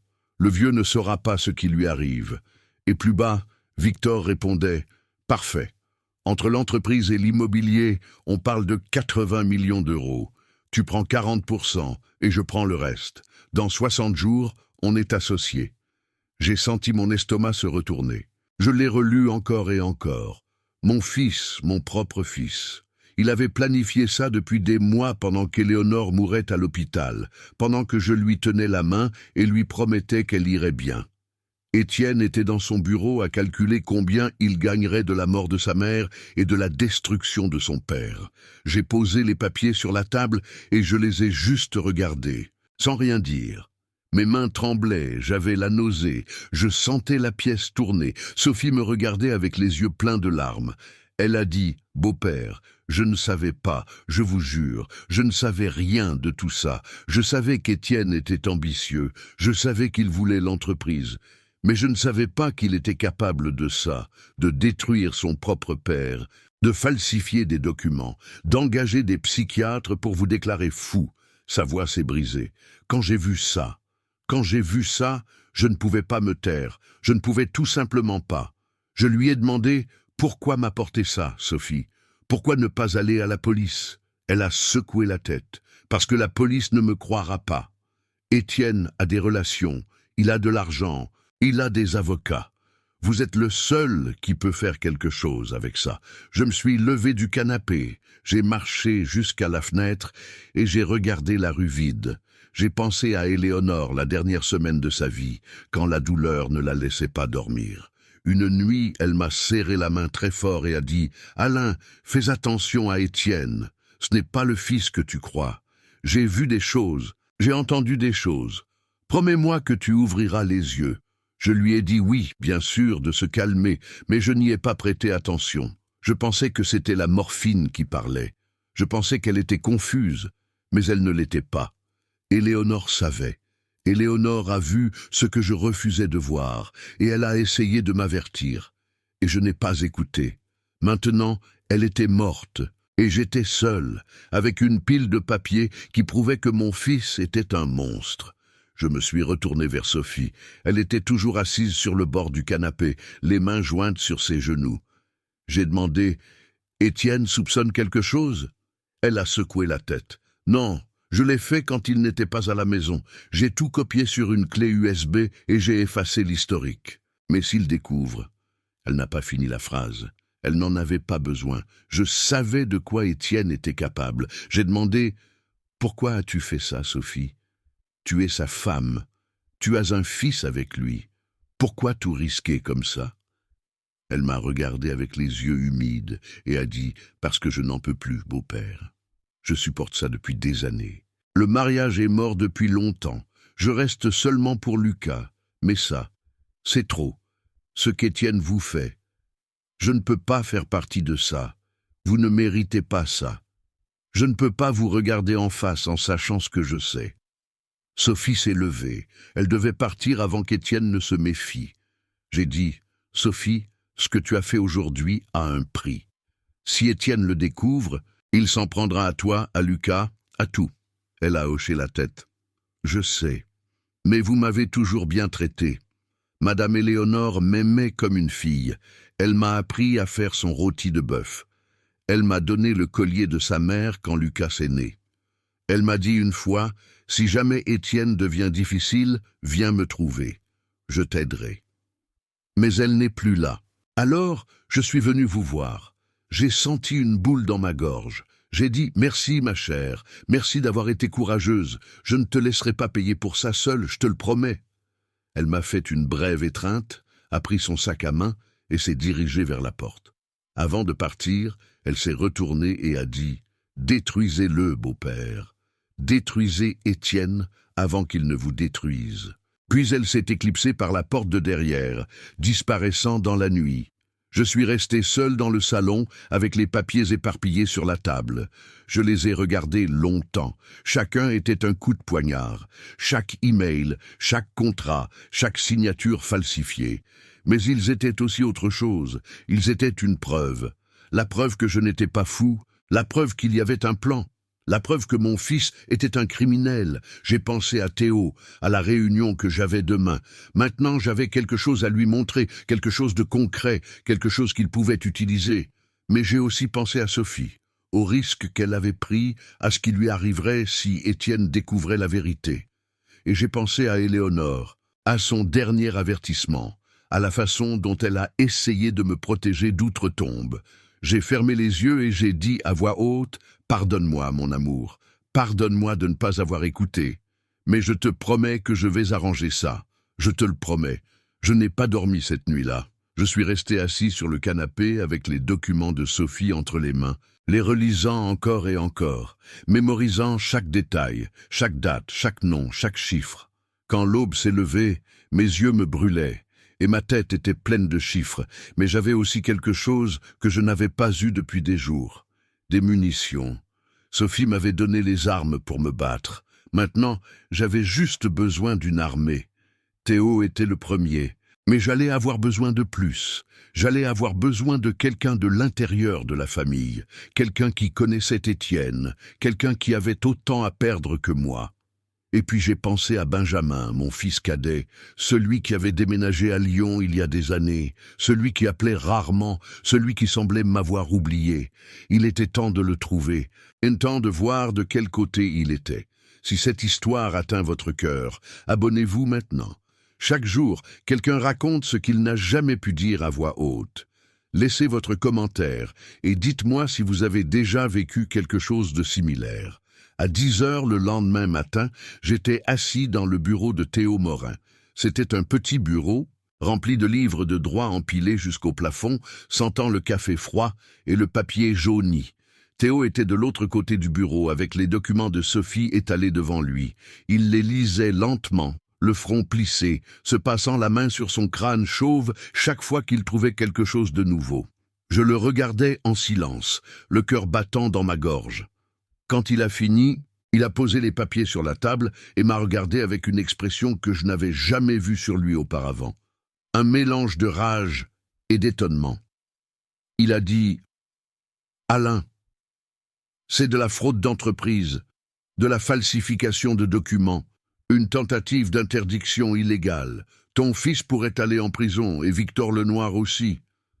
C'est grave, très grave.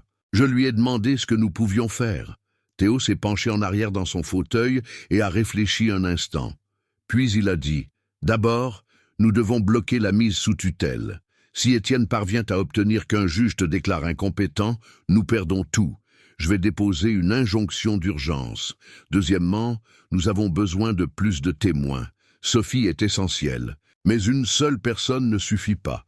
Nous avons besoin de gens de l'intérieur de l'entreprise, des actionnaires qui te sont fidèles, quelqu'un de la famille qui peut témoigner en ta faveur. » J'ai de nouveau pensé à Benjamin, celui qui est parti pour Lyon il y a 10 ans parce qu'il ne supportait pas le caractère d'Étienne, celui qui n'est pas venu aux funérailles de sa mère parce qu'il était en retard à l'aéroport, ou c'est ce qu'il a dit. Théo m'a laissé utiliser son téléphone, et j'ai composé le numéro de Benjamin. Ça a sonné 4 fois. J'ai pensé qu'il ne répondrait pas. Puis j'ai entendu sa voix rauque et fatiguée. « Allô ?» J'ai dit « Benjamin, c'est moi, ton père. » Un long silence. Puis il a dit « Papa, qu'est-ce qui ne va pas? Tu vas bien ?» Je lui ai dit non, que je n'allais pas bien, que son frère était en train de me détruire. Je lui ai tout dit. Le coup d'État, les cartes, la banque, le restaurant, l'entreprise, les documents de Sophie, la mise sous tutelle, tout. J'ai parlé pendant 15 minutes d'affilée, et il a écouté en silence. Quand j'ai fini, il y a eu une autre longue pause. J'ai pensé qu'il allait me dire qu'il ne pouvait pas s'impliquer, qu'il avait sa vie à Lyon, que c'était entre Étienne et moi. Mais ensuite, il a dit quelque chose qui m'a brisé. « J'arrive, papa. Pardonne-moi de ne pas être venu plus tôt. Je savais que quelque chose n'allait pas, mais j'avais peur d'Étienne. J'ai toujours eu peur de lui. » 2 jours plus tard, Benjamin est arrivé à Angers. Je l'ai vu franchir la porte du bureau de Théo, et j'ai senti mes genoux fléchir.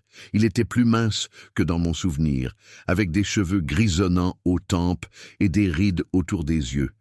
Mais il avait toujours le même visage que lorsqu'il était enfant, le même visage qu'Éléonore. Il s'est approché de moi et m'a serré fort dans ses bras, sans dire un mot. J'ai senti mes épaules trembler et j'ai réalisé que je pleurais. Lui aussi. Nous sommes restés là longtemps, nous tenant l'un l'autre au milieu du bureau de Théo, pleurant comme 2 enfants perdus. Puis il s'est écarté, m'a regardé dans les yeux et a dit « Je ne te laisse pas seul, papa, je te le promets. Nous allons mettre fin à ça ensemble. » Et pour la première fois depuis des semaines, j'ai senti que je pouvais gagner. Pendant les 3 jours suivants, nous avons travaillé sans relâche. Théo a préparé la plainte et la demande d'injonction. Benjamin a contacté 3 anciens actionnaires de l'entreprise qui m'avaient toujours été fidèles. Monsieur Porret, qui fut mon premier associé, Monsieur Garnier, mon cousin Germain, et Monsieur Edwards, un investisseur qui nous a rejoints dans les années 90. Tous les 3 ont accepté de me soutenir. Sophie, pendant ce temps, continuait à rassembler des preuves. Chaque nuit, elle m'envoyait des emails cryptés avec d'autres documents de l'ordinateur d'Étienne, des contrats, des virements, des messages avec Victor Lenoir. Tout s'accumulait, tout s'emboîtait. Il semblait que le plan fonctionnait. Il semblait que nous allions réussir. Mais le jeudi matin, tout s'est effondré. Sophie a disparu. J'ai essayé d'appeler son portable. Éteint. Je lui ai envoyé des messages. Pas de réponse. Je lui ai écrit par email. Rien. J'ai appelé la maison et la femme de ménage a répondu. Elle m'a dit que Madame Sophie était partie tôt avec Monsieur Étienne et n'était pas revenue, qu'elle avait pris une petite valise, que Monsieur Étienne avait dit qu'ils allaient à Nantes pour quelques jours. J'ai senti un trou dans mon estomac. Quelque chose n'allait pas du tout. J'ai dit à Théo et Benjamin de venir avec moi. Nous avons conduit jusqu'à la maison d'Étienne dans le lotissement des Hauts de Saint-Aubin. J'ai sonné, j'ai attendu. La porte s'est ouverte et il était là, mon fils aîné, avec un sourire qui m'a glacé jusqu'aux os.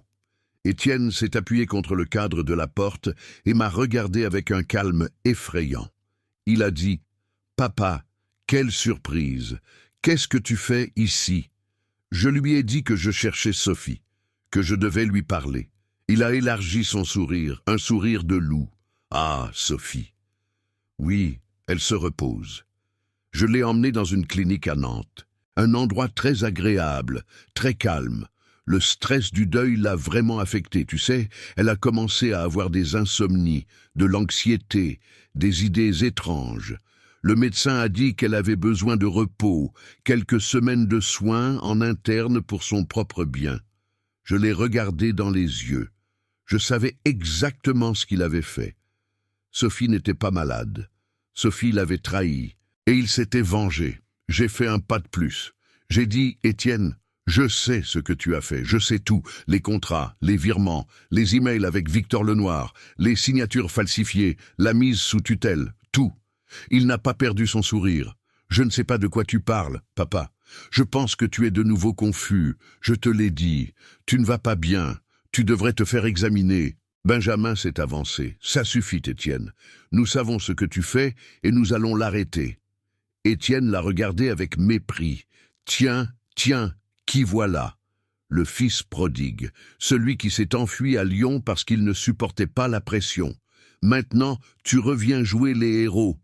Benjamin a serré les poings. Je lui ai attrapé le bras. J'ai dit « Allons-y, il n'y a plus rien à faire ici. » Et nous sommes partis, le sang bouillant et le moral à zéro. De retour au bureau de Théo, je me suis effondré sur une chaise. J'ai dit « Sophie était notre témoin clé, celle qui avait accès à tout. Sans elle, le dossier est plus faible. Étienne le sait. C'est pour ça qu'il l'a enfermée. » Théo est resté silencieux un moment, réfléchissant. Puis il a dit « Attends ». Avant de disparaître, Sophie a fait quelque chose d'intelligent, de très intelligent. Je l'ai regardé, ne comprenant pas.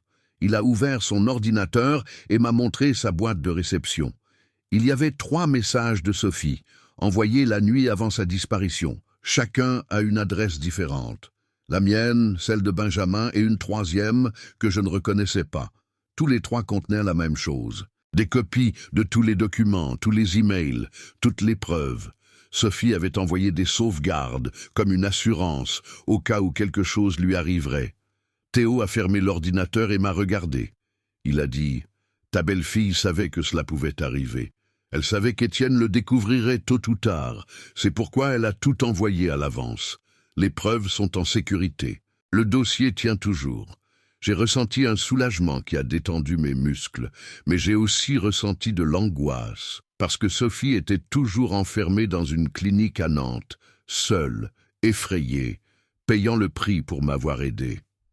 J'ai dit à Théo, « Nous devons la sortir de là. » Il a hoché la tête. « Je vais demander une ordonnance du tribunal, mais j'ai besoin de plus. J'ai besoin de quelque chose qui prouve que l'internement a été forcé.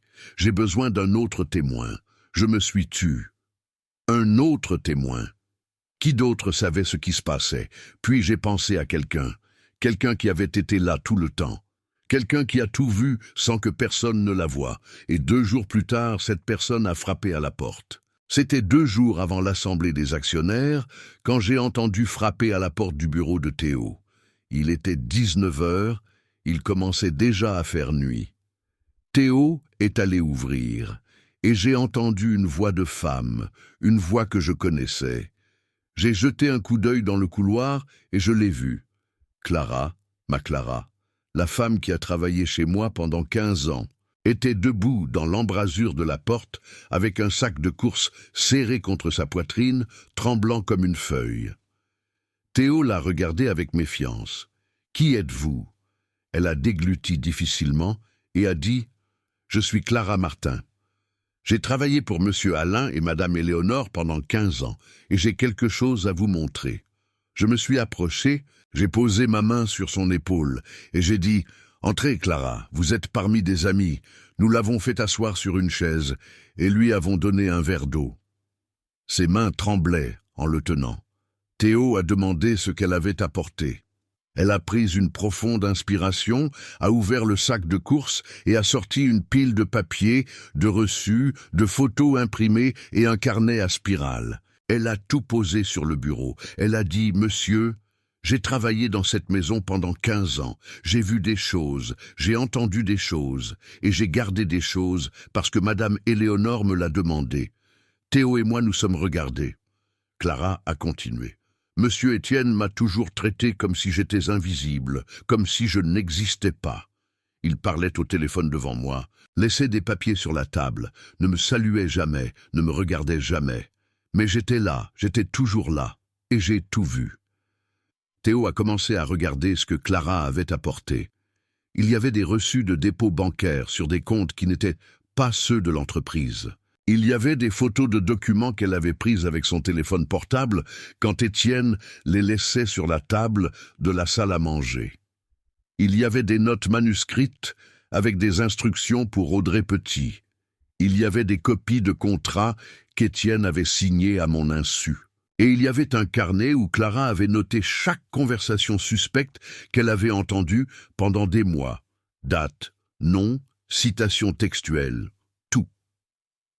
Théo a levé les yeux des papiers et a dit « Madame Clara, vous avez gardé tout ça pendant combien de temps ?» Elle a dit « Presque 1 an, monsieur, depuis que Madame Éléonore me l'a demandé. » J'ai senti ma poitrine se serrer. J'ai demandé « Clara, Éléonore vous a demandé de garder ça ?» Elle a hoché la tête. « Oui, monsieur Alain, c'était quelques mois avant qu'elle ne tombe très malade. » Elle m'a appelé dans sa chambre, a fermé la porte et a dit « Clara, je vois des choses que je n'aime pas. Étienne change. Il fait des choses dans notre dos. Je ne veux pas inquiéter Alain parce qu'il a déjà assez à faire en s'occupant de moi. Mais j'ai besoin que vous soyez mes yeux. J'ai besoin que vous gardiez tout ce que vous voyez, que vous notiez tout ce que vous entendez. Et si jamais il arrive quelque chose à Alain, vous l'apportez à un avocat. » C'est ce qu'elle m'a dit. Et je lui ai promis que je le ferais. J'ai senti mes yeux se remplir de larmes. Éléonore, mon Éléonore. Elle savait, elle a toujours su, et elle m'a protégé de la seule manière qu'elle pouvait. Théo a rassemblé les documents de Clara avec les emails de Sophie. Maintenant, il avait un dossier complet. Emails, contrats falsifiés, virements illégaux, témoignages directs, photos, notes, tout. J'ai dit « Est-ce suffisant pour sortir Sophie de la clinique ?» Il a hoché la tête. « C'est suffisant pour ça, et plus encore. Je vais demander une ordonnance d'urgence au tribunal. Avec ça, je peux prouver que l'internement de Sophie a été forcé, qu'il n'y a pas de diagnostic légitime, que c'est un enlèvement déguisé en traitement médical. » Il s'est levé, a attrapé sa mallette et a dit « Je vais au palais de justice tout de suite. Si on a de la chance, Sophie sera libre demain matin. » Il a quitté le bureau presque en courant, et je suis resté là à regarder Clara, ne sachant comment la remercier. Le lendemain matin, Théo m'a appelé à 7 heures. Il a dit « Nous avons l'ordonnance. Je pars pour Nantes maintenant. » 3 heures plus tard, il m'a envoyé un message. « Nous l'avons. Sophie est libre. Nous sommes en route. » J'ai senti mon cœur revenir dans ma poitrine. Je me suis assis sur une chaise et j'ai pris une profonde inspiration. Benjamin m'a regardé et a dit « Ça va, papa ?» Je lui ai dit oui, que Sophie était libre, qu'elle était en route. Il a souri. C'était la première fois que je le voyais sourire depuis son arrivée. À 14 heures, Théo est arrivé au bureau avec Sophie. Quand je l'ai vue, j'ai senti un coup de poing dans l'estomac. Elle était mince, pâle, avec des cernes sous les yeux. Ses lèvres étaient gercées et ses cheveux étaient sales, mais ses yeux brillaient de rage, de détermination. Elle m'a serré dans ses bras et m'a murmuré à l'oreille « Je suis prête, beau-père, je vais l'achever ». Nous nous sommes tous assis autour du bureau de Théo. Lui, moi, Benjamin, Sophie, Clara. Et Théo a expliqué la situation. Étienne avait convoqué une assemblée générale extraordinaire des actionnaires pour jeudi. Lors de cette réunion, il allait présenter une motion pour me destituer de mon poste de président de la société pour incapacité mentale. Il allait montrer les prétendus rapports médicaux. Il allait demander à être nommé président par intérim et avec le soutien de Victor Lenoir et d'autres actionnaires qu'il avait achetés, il remporterait probablement le vote. Si cela se produisait, je perdrais l'entreprise, je perdrais tout, et Étienne s'en tirerait. Théo nous a tous regardés et a dit « Mais nous y serons, et nous y allons avec tout ». Théo a expliqué le plan. Il arriverait à la réunion avec une ordonnance du tribunal empêchant toute motion relative à ma prétendue incapacité. Il présenterait les preuves de fraude, les emails, les contrats falsifiés, les virements illégaux. Il dénoncerait publiquement Étienne et Victor Lenoir devant tous les actionnaires. Et plus important encore, Sophie entrerait avec moi, la femme d'Étienne, du côté de son beau-père. Ce serait un coup dévastateur. J'ai demandé à Théo « Tu penses que ça va marcher ?» Il m'a regardé sérieusement et a dit « Alain, dans un procès, celui qui a les meilleures preuves gagne. Et nous avons les meilleures preuves. Mais dans une assemblée d'actionnaires, l'image compte aussi. Et l'image de la femme de ton ennemi à tes côtés. Ça n'a pas de prix. Je n'ai pas pu dormir cette nuit-là. Je suis resté assis dans le salon de ma maison à regarder le portrait d'Éléonore au-dessus de la cheminée. J'ai pensé à tout ce qui s'était passé ces dernières semaines. Les funérailles, le coup d'État, les humiliations, la solitude. Et j'ai aussi pensé aux personnes qui étaient apparues pour m'aider. Robert, le mécanicien qui m'a donné un abri quand je n'avais nulle part où aller. Sophie, qui a tout risqué pour me donner les preuves. Clara, qui pendant des mois a gardé ce qu'Éléonore lui avait demandé. Benjamin, qui a finalement affronté sa peur et est venu se battre avec moi. Théo, qui a mis son orgueil de côté et a accepté d'aider un vieil ami. J'ai pensé, je ne suis pas seul, je n'ai jamais été seul. Je ne le savais tout simplement pas. Le lendemain matin, je suis allé voir Robert. Je lui ai tout raconté, la réunion, le plan, les preuves. Il a écouté en silence, s'essuyant les mains avec un chiffon graisseux. Quand j'ai fini, il a dit « Monsieur Alain, je ne connais rien aux entreprises, ni aux réunions, ni aux lois. Je suis mécanicien, je répare des voitures, mais je sais une chose, je sais comment être du bon côté. Et vous êtes du bon côté. Alors, si vous avez besoin de moi là-bas, j'y serai. » Je l'ai regardé les yeux humides. J'ai dit « Robert, tu as déjà tant fait pour moi. Tu n'as pas à... » Il m'a interrompu. « Monsieur, je n'ai rien à faire, mais je veux le faire. Et c'est différent. » Il m'a serré la main, une poignée qui ressemblait à une étreinte, et j'ai su qu'ils seraient là, qu'ils seraient tous là. Jeudi est arrivé. Je me suis réveillé à 5 heures du matin sans avoir besoin de réveil. J'ai pris une douche chaude, me suis rasé soigneusement et j'ai mis le costume sombre que je portais le jour de mon mariage avec Éléonore, le même que je portais le jour où j'ai ouvert l'usine, le même que je portais quand j'ai reçu le prix de l'entrepreneur de l'année. Je me suis regardé dans le miroir et j'ai vu un homme de 82 ans avec des rides et des cheveux gris et des taches de vieillesse sur les mains. Mais j'ai aussi vu autre chose. J'ai vu un homme qui n'avait pas abandonné. J'ai vu un homme qui avait encore de la force. J'ai vu un homme qui allait entrer dans cette pièce et regarder son fils dans les yeux. J'ai redressé ma cravate. J'ai pris une profonde inspiration et j'ai dit à voix haute « Aujourd'hui, Étienne, tu vas découvrir qui je suis. » Et quand je suis entré dans cette salle de conseil avec Sophie à mes côtés, avec Benjamin derrière moi, avec Théo et Clara et Robert et tous les autres, j'ai vu le visage de mon fils et j'ai su que j'avais déjà gagné. La salle de conseil était au 3e étage du bâtiment que j'ai construit il y a 40 ans. Les mêmes murs que j'ai érigés, le même sol en marbre que j'ai choisi, la même table en acajou que j'avais fait venir de Caroline du Nord, parce qu'Éléonore disait que cela inspirait le sérieux. Je suis arrivé à 9h30 du matin, la réunion était à 10h. Je me suis garé devant l'entrée principale et je suis resté un moment dans la voiture, à regarder la façade. Il y avait mon nom en lettres d'or, Groupe Industriel Dubois. Le nom qui m'a coûté 40 ans de travail, le nom que mon fils voulait effacer. J'ai pris une profonde inspiration, j'ai ouvert la portière et je suis sorti de la voiture. J'ai senti le soleil du matin sur mon visage et j'ai pensé, ça se termine aujourd'hui. D'une manière ou d'une autre, ça se termine aujourd'hui. J'ai vu les actionnaires entrer par la porte principale. Certains, je les connaissais depuis toujours. Monsieur Porret, mon premier associé. Monsieur Garnier, mon cousin. Monsieur Edwards, qui a investi avec moi dans les années 90. Ils m'ont fait un signe de tête, discrètement, sans s'arrêter. D'autres étaient de nouveaux visages, des gens en costume cher et sourire faux, des gens liés à Victor Lenoir, des investisseurs qu'Étienne avait fait entrer ces derniers mois pour s'assurer les votes. Et à la porte, contrôlant qui entrait et qui non, il y avait Audrey Petit, avec son tailleur-pantalon, sa tablette électronique et son sourire en plastique. Elle m'a vu arriver, et son sourire s'est figé. Mais elle n'a rien dit, elle est juste restée là, attendant comme une araignée dans sa toile. Mais je ne venais pas seul. Derrière moi se tenait Benjamin, mon fils cadet, la mâchoire serrée et les yeux fixés sur la porte. À ses côtés, Théo Morin, avec une mallette en cuir pleine de documents et l'expression de quelqu'un qui s'apprête à partir en guerre.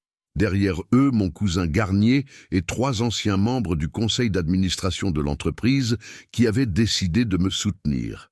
Et à la fin, marchant le dos droit et le regard en avant, il y avait Sophie, la femme d'Étienne, la mère de son fils, la femme qui l'a enfermée dans une clinique pour la faire taire, et maintenant elle était ici, du côté de l'ennemi, du bon côté. Et en la voyant, j'ai su que nous avions déjà gagné la première bataille, parce qu'Étienne ne s'attendait pas à ça. Il ne s'attendait pas à ce que sa propre femme le trahisse. Nous avons marché vers la porte. Audrey Petit s'est mise au milieu, tenant sa tablette comme un bouclier. Elle a dit, « Monsieur Dubois, vous n'êtes pas sur la liste des invités. Vous ne pouvez pas entrer. » Je l'ai regardé dans les yeux, ces yeux froids qui m'avaient regardé avec mépris quelques semaines auparavant. J'ai dit, « J'ai construit ce bâtiment, j'ai fondé cette entreprise, je paye votre salaire, écartez-vous. » Elle n'a pas bougé.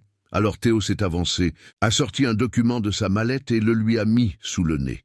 Il a dit « Ordonnance du tribunal, injonction protégeant les droits de monsieur Alain Dubois.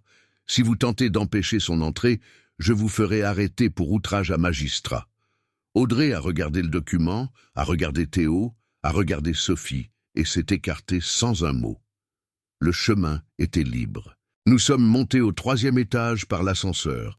Personne ne parlait, seul le bourdonnement du moteur et nos respirations se faisaient entendre. Quand les portes se sont ouvertes, j'ai vu le couloir menant à la salle de conseil. Au bout, les doubles portes en bois étaient ouvertes. Je pouvais entendre la voix d'Étienne à l'intérieur en train de faire un discours. Nous avons marché vers elle.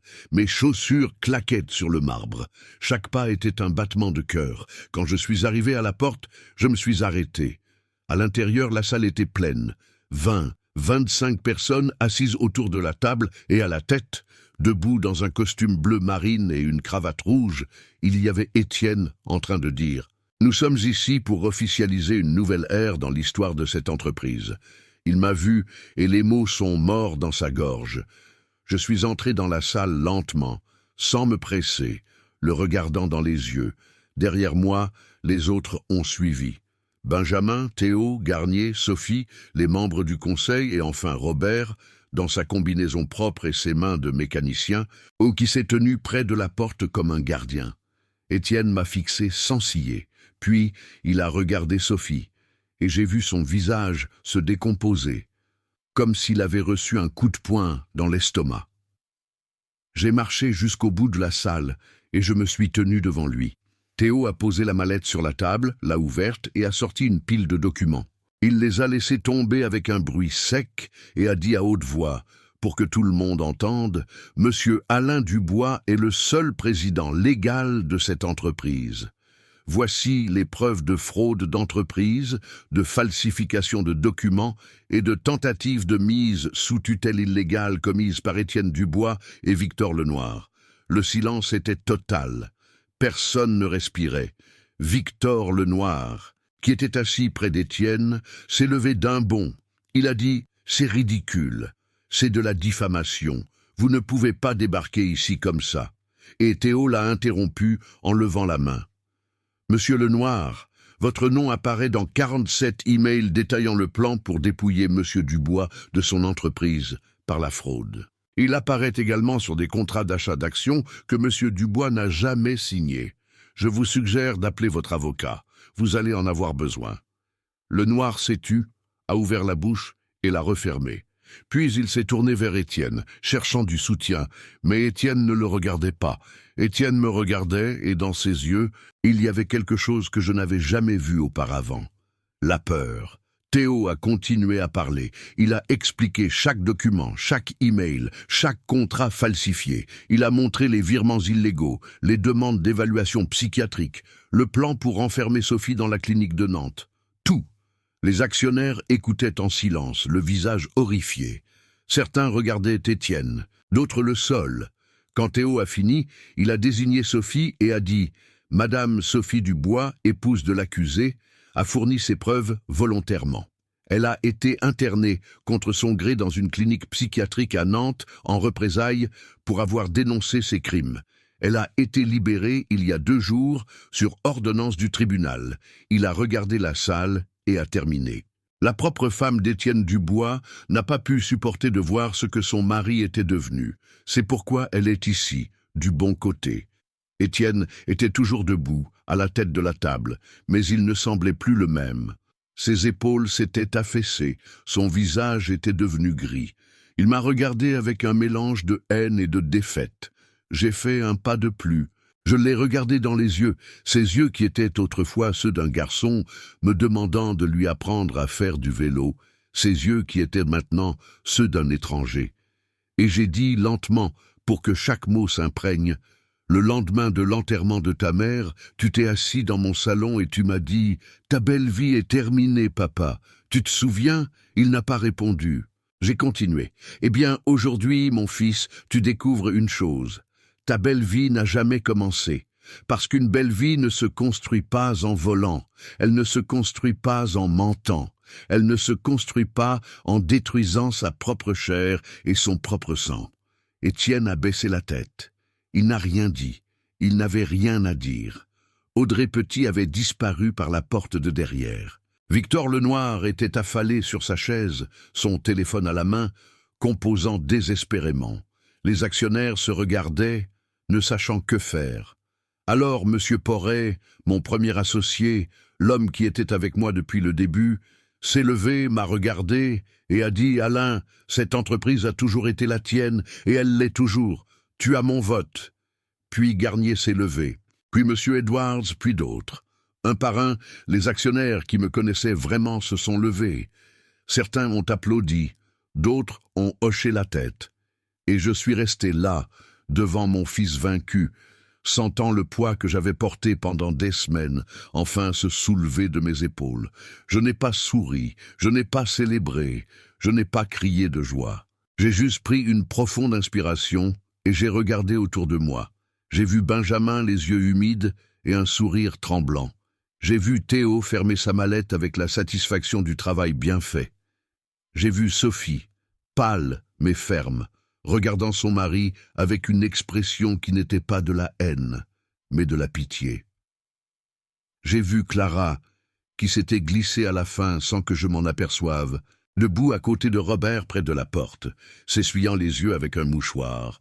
Et j'ai vu Robert, le mécanicien qui m'a donné un abri quand je n'avais nulle part où aller, me regardant avec fierté comme si j'étais son propre père. Je leur ai dit à tous, Merci, juste ça, merci. Puis j'ai levé les yeux au plafond, vers où j'imaginais qu'Éléonore était, et j'ai pensé, on l'a fait, mon amour. On l'a fait ensemble, comme toujours. Mais l'histoire n'était pas encore terminée. Il y avait une dernière conversation, la plus difficile de toutes. 2 jours après la réunion, j'ai appelé Étienne, et je lui ai demandé de venir à la maison. Juste lui. Pas d'avocat, pas de Sophie, personne. Je voulais parler à mon fils une dernière fois. Je voulais le regarder dans les yeux et comprendre. Il a accepté. Il est arrivé à 17 heures, quand le soleil se couchait déjà et qu'une lumière dorée filtrait par les fenêtres. J'ai ouvert la porte et je l'ai vu. Il était décharné, avec des cernes profonds sous les yeux, sa cravate desserrée, son costume froissé. Il semblait avoir vieilli de 10 ans en 2 jours. Je l'ai laissé passer sans un mot. Nous avons marché jusqu'au salon et nous nous sommes assis aux mêmes endroits que le jour du coup d'État. Lui dans le fauteuil d'Éléonore, moi sur le canapé en face. La même pièce, la même lumière, mais tout était différent. Cette fois, c'était moi qui avais le pouvoir. Nous sommes restés assis en silence un moment. Il fixait le sol. Je l'observais. Finalement, j'ai parlé. J'ai dit « Étienne, je vais te poser une question, et je veux que tu me répondes avec la vérité, même si ça fait mal, même si c'est horrible, la vérité. » Il a hoché la tête sans lever les yeux. J'ai pris une profonde inspiration et j'ai demandé « M'as-tu déjà aimé, mon fils ?» Le silence s'est épaissi, long. Il continuait à fixer le sol. J'ai vu sa mâchoire trembler. Je l'ai vu serrer les poings sur ses genoux. 10 secondes sont passées, 20, 30. J'ai pensé qu'il n'allait pas répondre. Mais ensuite, il a levé la tête et a croisé mon regard. Et ce que j'ai vu là m'a brisé le cœur. Ce n'était pas de la méchanceté, ce n'était pas de la haine, c'était de la douleur. Une douleur ancienne, profonde, purulente. Étienne a parlé lentement, la voix rauque. « Je ne sais pas, papa. Je ne sais pas si je t'ai déjà aimé. Ce que je sais, c'est que j'ai toujours voulu être comme toi. Depuis que je suis gamin, je voulais que tu me regardes comme tu regardais l'entreprise. Je voulais que tu sois fier de moi, comme tu l'étais de tes réussites. Mais je n'ai jamais pu, je n'ai jamais été assez bien. Benjamin était le sensible, le bon, celui qui ressemblait à maman. Et j'étais l'ambitieux, le dur, celui qui ne faisait jamais rien de bien. Chaque fois que j'essayais quelque chose, tu me corrigeais. Chaque fois que je proposais quelque chose, tu l'améliorais. Tu ne m'as jamais laissé gagner, tu ne m'as jamais laissé briller. Et ça m'a rongé de l'intérieur, jusqu'au jour où j'ai réalisé que la seule façon d'être comme toi était de tout te prendre. J'ai écouté sans interrompre. Chaque mot était comme un couteau, mais pas de colère, de tristesse, parce que j'ai réalisé qu'il avait raison, pas dans ce qu'il a fait. Il n'y a aucune justification pour ça, mais dans ce qu'il ressentait. Je l'avais vu comme mon héritier, pas comme mon fils. Je l'avais formé pour prendre ma place, mais je ne lui ai jamais demandé s'il voulait cette place. Je ne lui ai jamais demandé de quoi il rêvait, de quoi il avait besoin, ce qui le blessait. Je l'ai élevé pour être fort, mais je ne lui ai pas appris à demander de l'aide. Je l'ai élevé pour gagner, mais je ne lui ai pas appris à perdre. Et il est devenu ça. Un homme qui ne savait que détruire, parce qu'il n'a jamais appris à construire sur ses propres fondations, seulement sur les miennes. J'ai dit, Étienne, ce que tu as fait est impardonnable. Tu as essayé de me voler, tu as essayé de m'enfermer, tu as essayé de m'effacer. Et tu l'as fait pendant que ta mère mourait dans un hôpital. Je n'oublierai jamais ça. Il a hoché la tête sans dire un mot. J'ai continué. Mais tu es mon fils, et je ne veux pas te voir en prison. Je ne veux pas que Lucas grandisse en visitant son père dans un pénitencier. Alors, je vais te donner une porte de sortie. Une seule. Il m'a regardé avec de grands yeux. J'ai dit, « Tu vas démissionner de l'entreprise aujourd'hui. Tu vas rendre chaque centime que tu as détourné. Tu vas t'excuser auprès de Sophie, à genoux s'il le faut, et tu vas disparaître pendant un certain temps. Quelque part loin, où personne ne te connaît, où tu peux recommencer. Si tu fais tout ça, j'abandonnerai les poursuites, et ça s'arrête là. » Étienne m'a regardé en silence. Puis il a demandé, « Et si je n'accepte pas ?» Je l'ai regardé dans les yeux et j'ai dit, Alors je laisse la justice décider. Théo a tout préparé pour déposer la plainte. Fraude d'entreprise, falsification de documents, enlèvement. Tu iras en procès et tu perdras. Pas à cause de moi, mais à cause des preuves.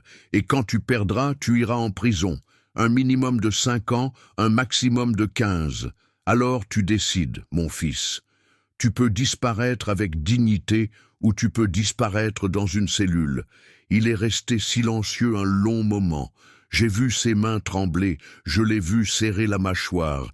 Je l'ai vu regarder autour de la pièce comme s'il cherchait une échappatoire qui n'existait pas. Finalement, il s'est levé, m'a regardé et a dit « J'accepte ». Puis il a marché jusqu'à la porte et est parti sans dire au revoir, sans regarder en arrière, sans un autre mot. C'était la dernière fois que j'ai vu Étienne. Une semaine plus tard, il a signé sa démission devant un notaire. Il a rendu l'argent détourné, la plupart, car Victor Lenoir en avait déjà dépensé une partie. Il a écrit une lettre à Sophie pour lui demander pardon et est parti pour l'Espagne. À Madrid, m'a-t-on dit. Il a un contact là-bas qui lui a trouvé un travail dans l'importation. Je ne sais pas comment il va, je ne demande pas. Lucas est resté avec Sophie. Parfois, il me rend visite le dimanche. Nous ne parlons pas beaucoup, mais il est là. Et c'est quelque chose. Sophie a demandé le divorce et l'a obtenu en 3 mois. J'ai fait ce que je devais faire. Je lui ai donné 10% des actions de l'entreprise. Elle ne voulait pas accepter. Elle a dit qu'elle ne l'avait pas fait pour l'argent. Je lui ai dit, je sais, c'est pour ça que je te les donne. Maintenant, elle a une belle maison en ville avec un jardin pour Lucas. Elle a ouvert une galerie d'art avec un associé. Elle va bien. Elle sourit plus. Parfois, elle vient prendre un café et nous parlons d'Éléonore, du bon vieux temps, de ce qu'elle a fait pour moi quand personne d'autre n'osait. Et je lui dis toujours la même chose. Merci, ma chère. Sans toi, je ne serais pas là. Je suis resté président de l'entreprise pendant encore 6 mois. Juste le temps de tout remettre en ordre, de fermer les mauvais contrats, de me débarrasser des gens de Victor Lenoir, de restaurer la confiance des actionnaires qui avaient eu peur et de faire quelque chose que je me devais. J'ai fait rénover le garage de Robert, toit neuf, sol en béton poli, outils haut de gamme, une enseigne avec son nom à l'entrée. Il ne voulait pas accepter, il a dit qu'il allait bien comme ça, qu'il n'avait besoin de rien. Je lui ai dit, « Robert, tu m'as donné un abri quand je n'avais nulle part où aller. Tu m'as donné du café quand je ne pouvais même pas me payer du pain. Tu m'as donné de la dignité quand mon propre fils me l'avait prise. Ce n'est pas de la charité, c'est de la justice. » Il est resté silencieux un moment. Puis il m'a serré la main et a dit « D'accord, monsieur, mais le café du dimanche est toujours offert. » Quand tout à l'entreprise était stable, j'ai appelé Benjamin dans mon bureau. Je l'ai fait asseoir en face de moi et j'ai dit « Mon fils, j'ai fait de ma part. 42 ans à la tête de cette entreprise. Je n'ai plus la force pour ça. Je veux rentrer à la maison. Je veux m'occuper des roses de ta mère. Je veux vivre ce qu'il me reste de vie en paix. Alors, l'entreprise est à toi. » Il m'a regardé les yeux humides et a dit « Je la veux, papa, et je promets que j'en prendrai soin. » Nous avons signé les papiers cet après-midi-là. Aujourd'hui, ma vie est tranquille. Je me lève tôt, comme toujours. Je prends mon petit déjeuner seul dans la cuisine avec la radio à faible volume. Je sors dans le jardin pour arroser les roses qu'Éléonore a plantées il y a 30 ans. Je les taille, je leur parle, je leur raconte comment tout va. Puis, je m'assois sur le banc en fer que nous avons acheté lors d'un voyage à Savannah et je regarde le ciel un moment. À 11 heures, Clara arrive. Elle est revenue travailler pour moi le mois dernier. J'ai doublé son salaire et je lui ai donné sa propre clé. Elle n'est plus mon employée. Elle est ma famille. Le dimanche, je vais au garage de Robert. Nous buvons du café dans ses tasses en aluminium et nous parlons de tout et de rien. Parfois, il m'aide à réparer quelque chose sur la voiture. Parfois, nous restons simplement assis en silence, à écouter la radio. Et c'est bien, c'est bien. Les gens me demandent si je déteste Étienne, si je veux le voir détruit, si je suis content qu'il ait tout perdu. Et la vérité est que non, je ne le déteste pas. Je ne peux pas. C'est mon fils, il a mon sang. Il a le nez d'Éléonore, il a les mains de mon père. Comment puis-je haïr ça? La haine est une prison, et j'ai été emprisonné trop longtemps. Mais je ne lui pardonne pas non plus. Pas encore. Peut-être jamais. Parce que pardonner, ce n'est pas oublier. Pardonner, c'est lâcher le poids pour pouvoir marcher. Et j'ai lâché le poids. Mais je n'ai pas oublié ce qui s'est passé. Je n'ai pas oublié le jour où il s'est assis dans le fauteuil d'Éléonore et m'a dit que ma belle vie était terminée. Je n'ai pas oublié les humiliations. Je n'ai pas oublié les mensonges. Je n'ai pas oublié Sophie enfermée dans une clinique. On n'oublie pas ça. On le porte. Mais on peut le porter sans que ça nous écrase. Si quelqu'un qui traverse quelque chose de similaire me demandait conseil, je dirais ceci. N'abandonnez pas. Même si votre propre sang vous trahit, même s'ils vous prennent tout, même s'ils vous disent que vous êtes fou, même s'ils vous regardent avec pitié, même s'ils vous ferment toutes les portes au nez, même s'ils vous laissent tout seul, vous êtes toujours vous. Votre nom, votre histoire, votre dignité. Personne ne peut vous voler ça. Ils peuvent prendre votre argent, ils peuvent prendre votre entreprise, ils peuvent prendre votre réputation, mais ils ne peuvent pas prendre qui vous êtes. Et si vous restez debout, si vous n'abandonnez pas, si vous demandez de l'aide, même si vous avez honte de le faire, vous trouverez des gens bien. Des gens comme Robert, des gens comme Théo, des gens comme Clara, des gens qui apparaissent quand vous en avez le plus besoin. Et avec ces gens, vous pouvez vous battre, et vous pouvez gagner. J'ai gagné. À 82 ans, sans argent, sans téléphone, sans accès à mes comptes, j'ai gagné. Alors vous le pouvez aussi. Et vous qui m'avez écouté jusqu'ici, avez-vous déjà été trahi par quelqu'un de votre propre famille? Qu'avez-vous fait? Que feriez-vous différemment si vous pouviez revenir en arrière? Laissez votre réponse dans les commentaires. Racontez-moi votre histoire, car parfois, raconter ce qui s'est passé est le premier pas vers la guérison. Si cette histoire a touché votre cœur, je vous demande de lui donner un j'aime et de vous abonner à la chaîne. Votre commentaire m'aide à continuer de raconter ces histoires. Des histoires de gens ordinaires, des histoires de douleur, des histoires de lutte, des histoires comme la vôtre. Merci de m'avoir écouté jusqu'au bout. Je vous donne rendez-vous dans la prochaine histoire.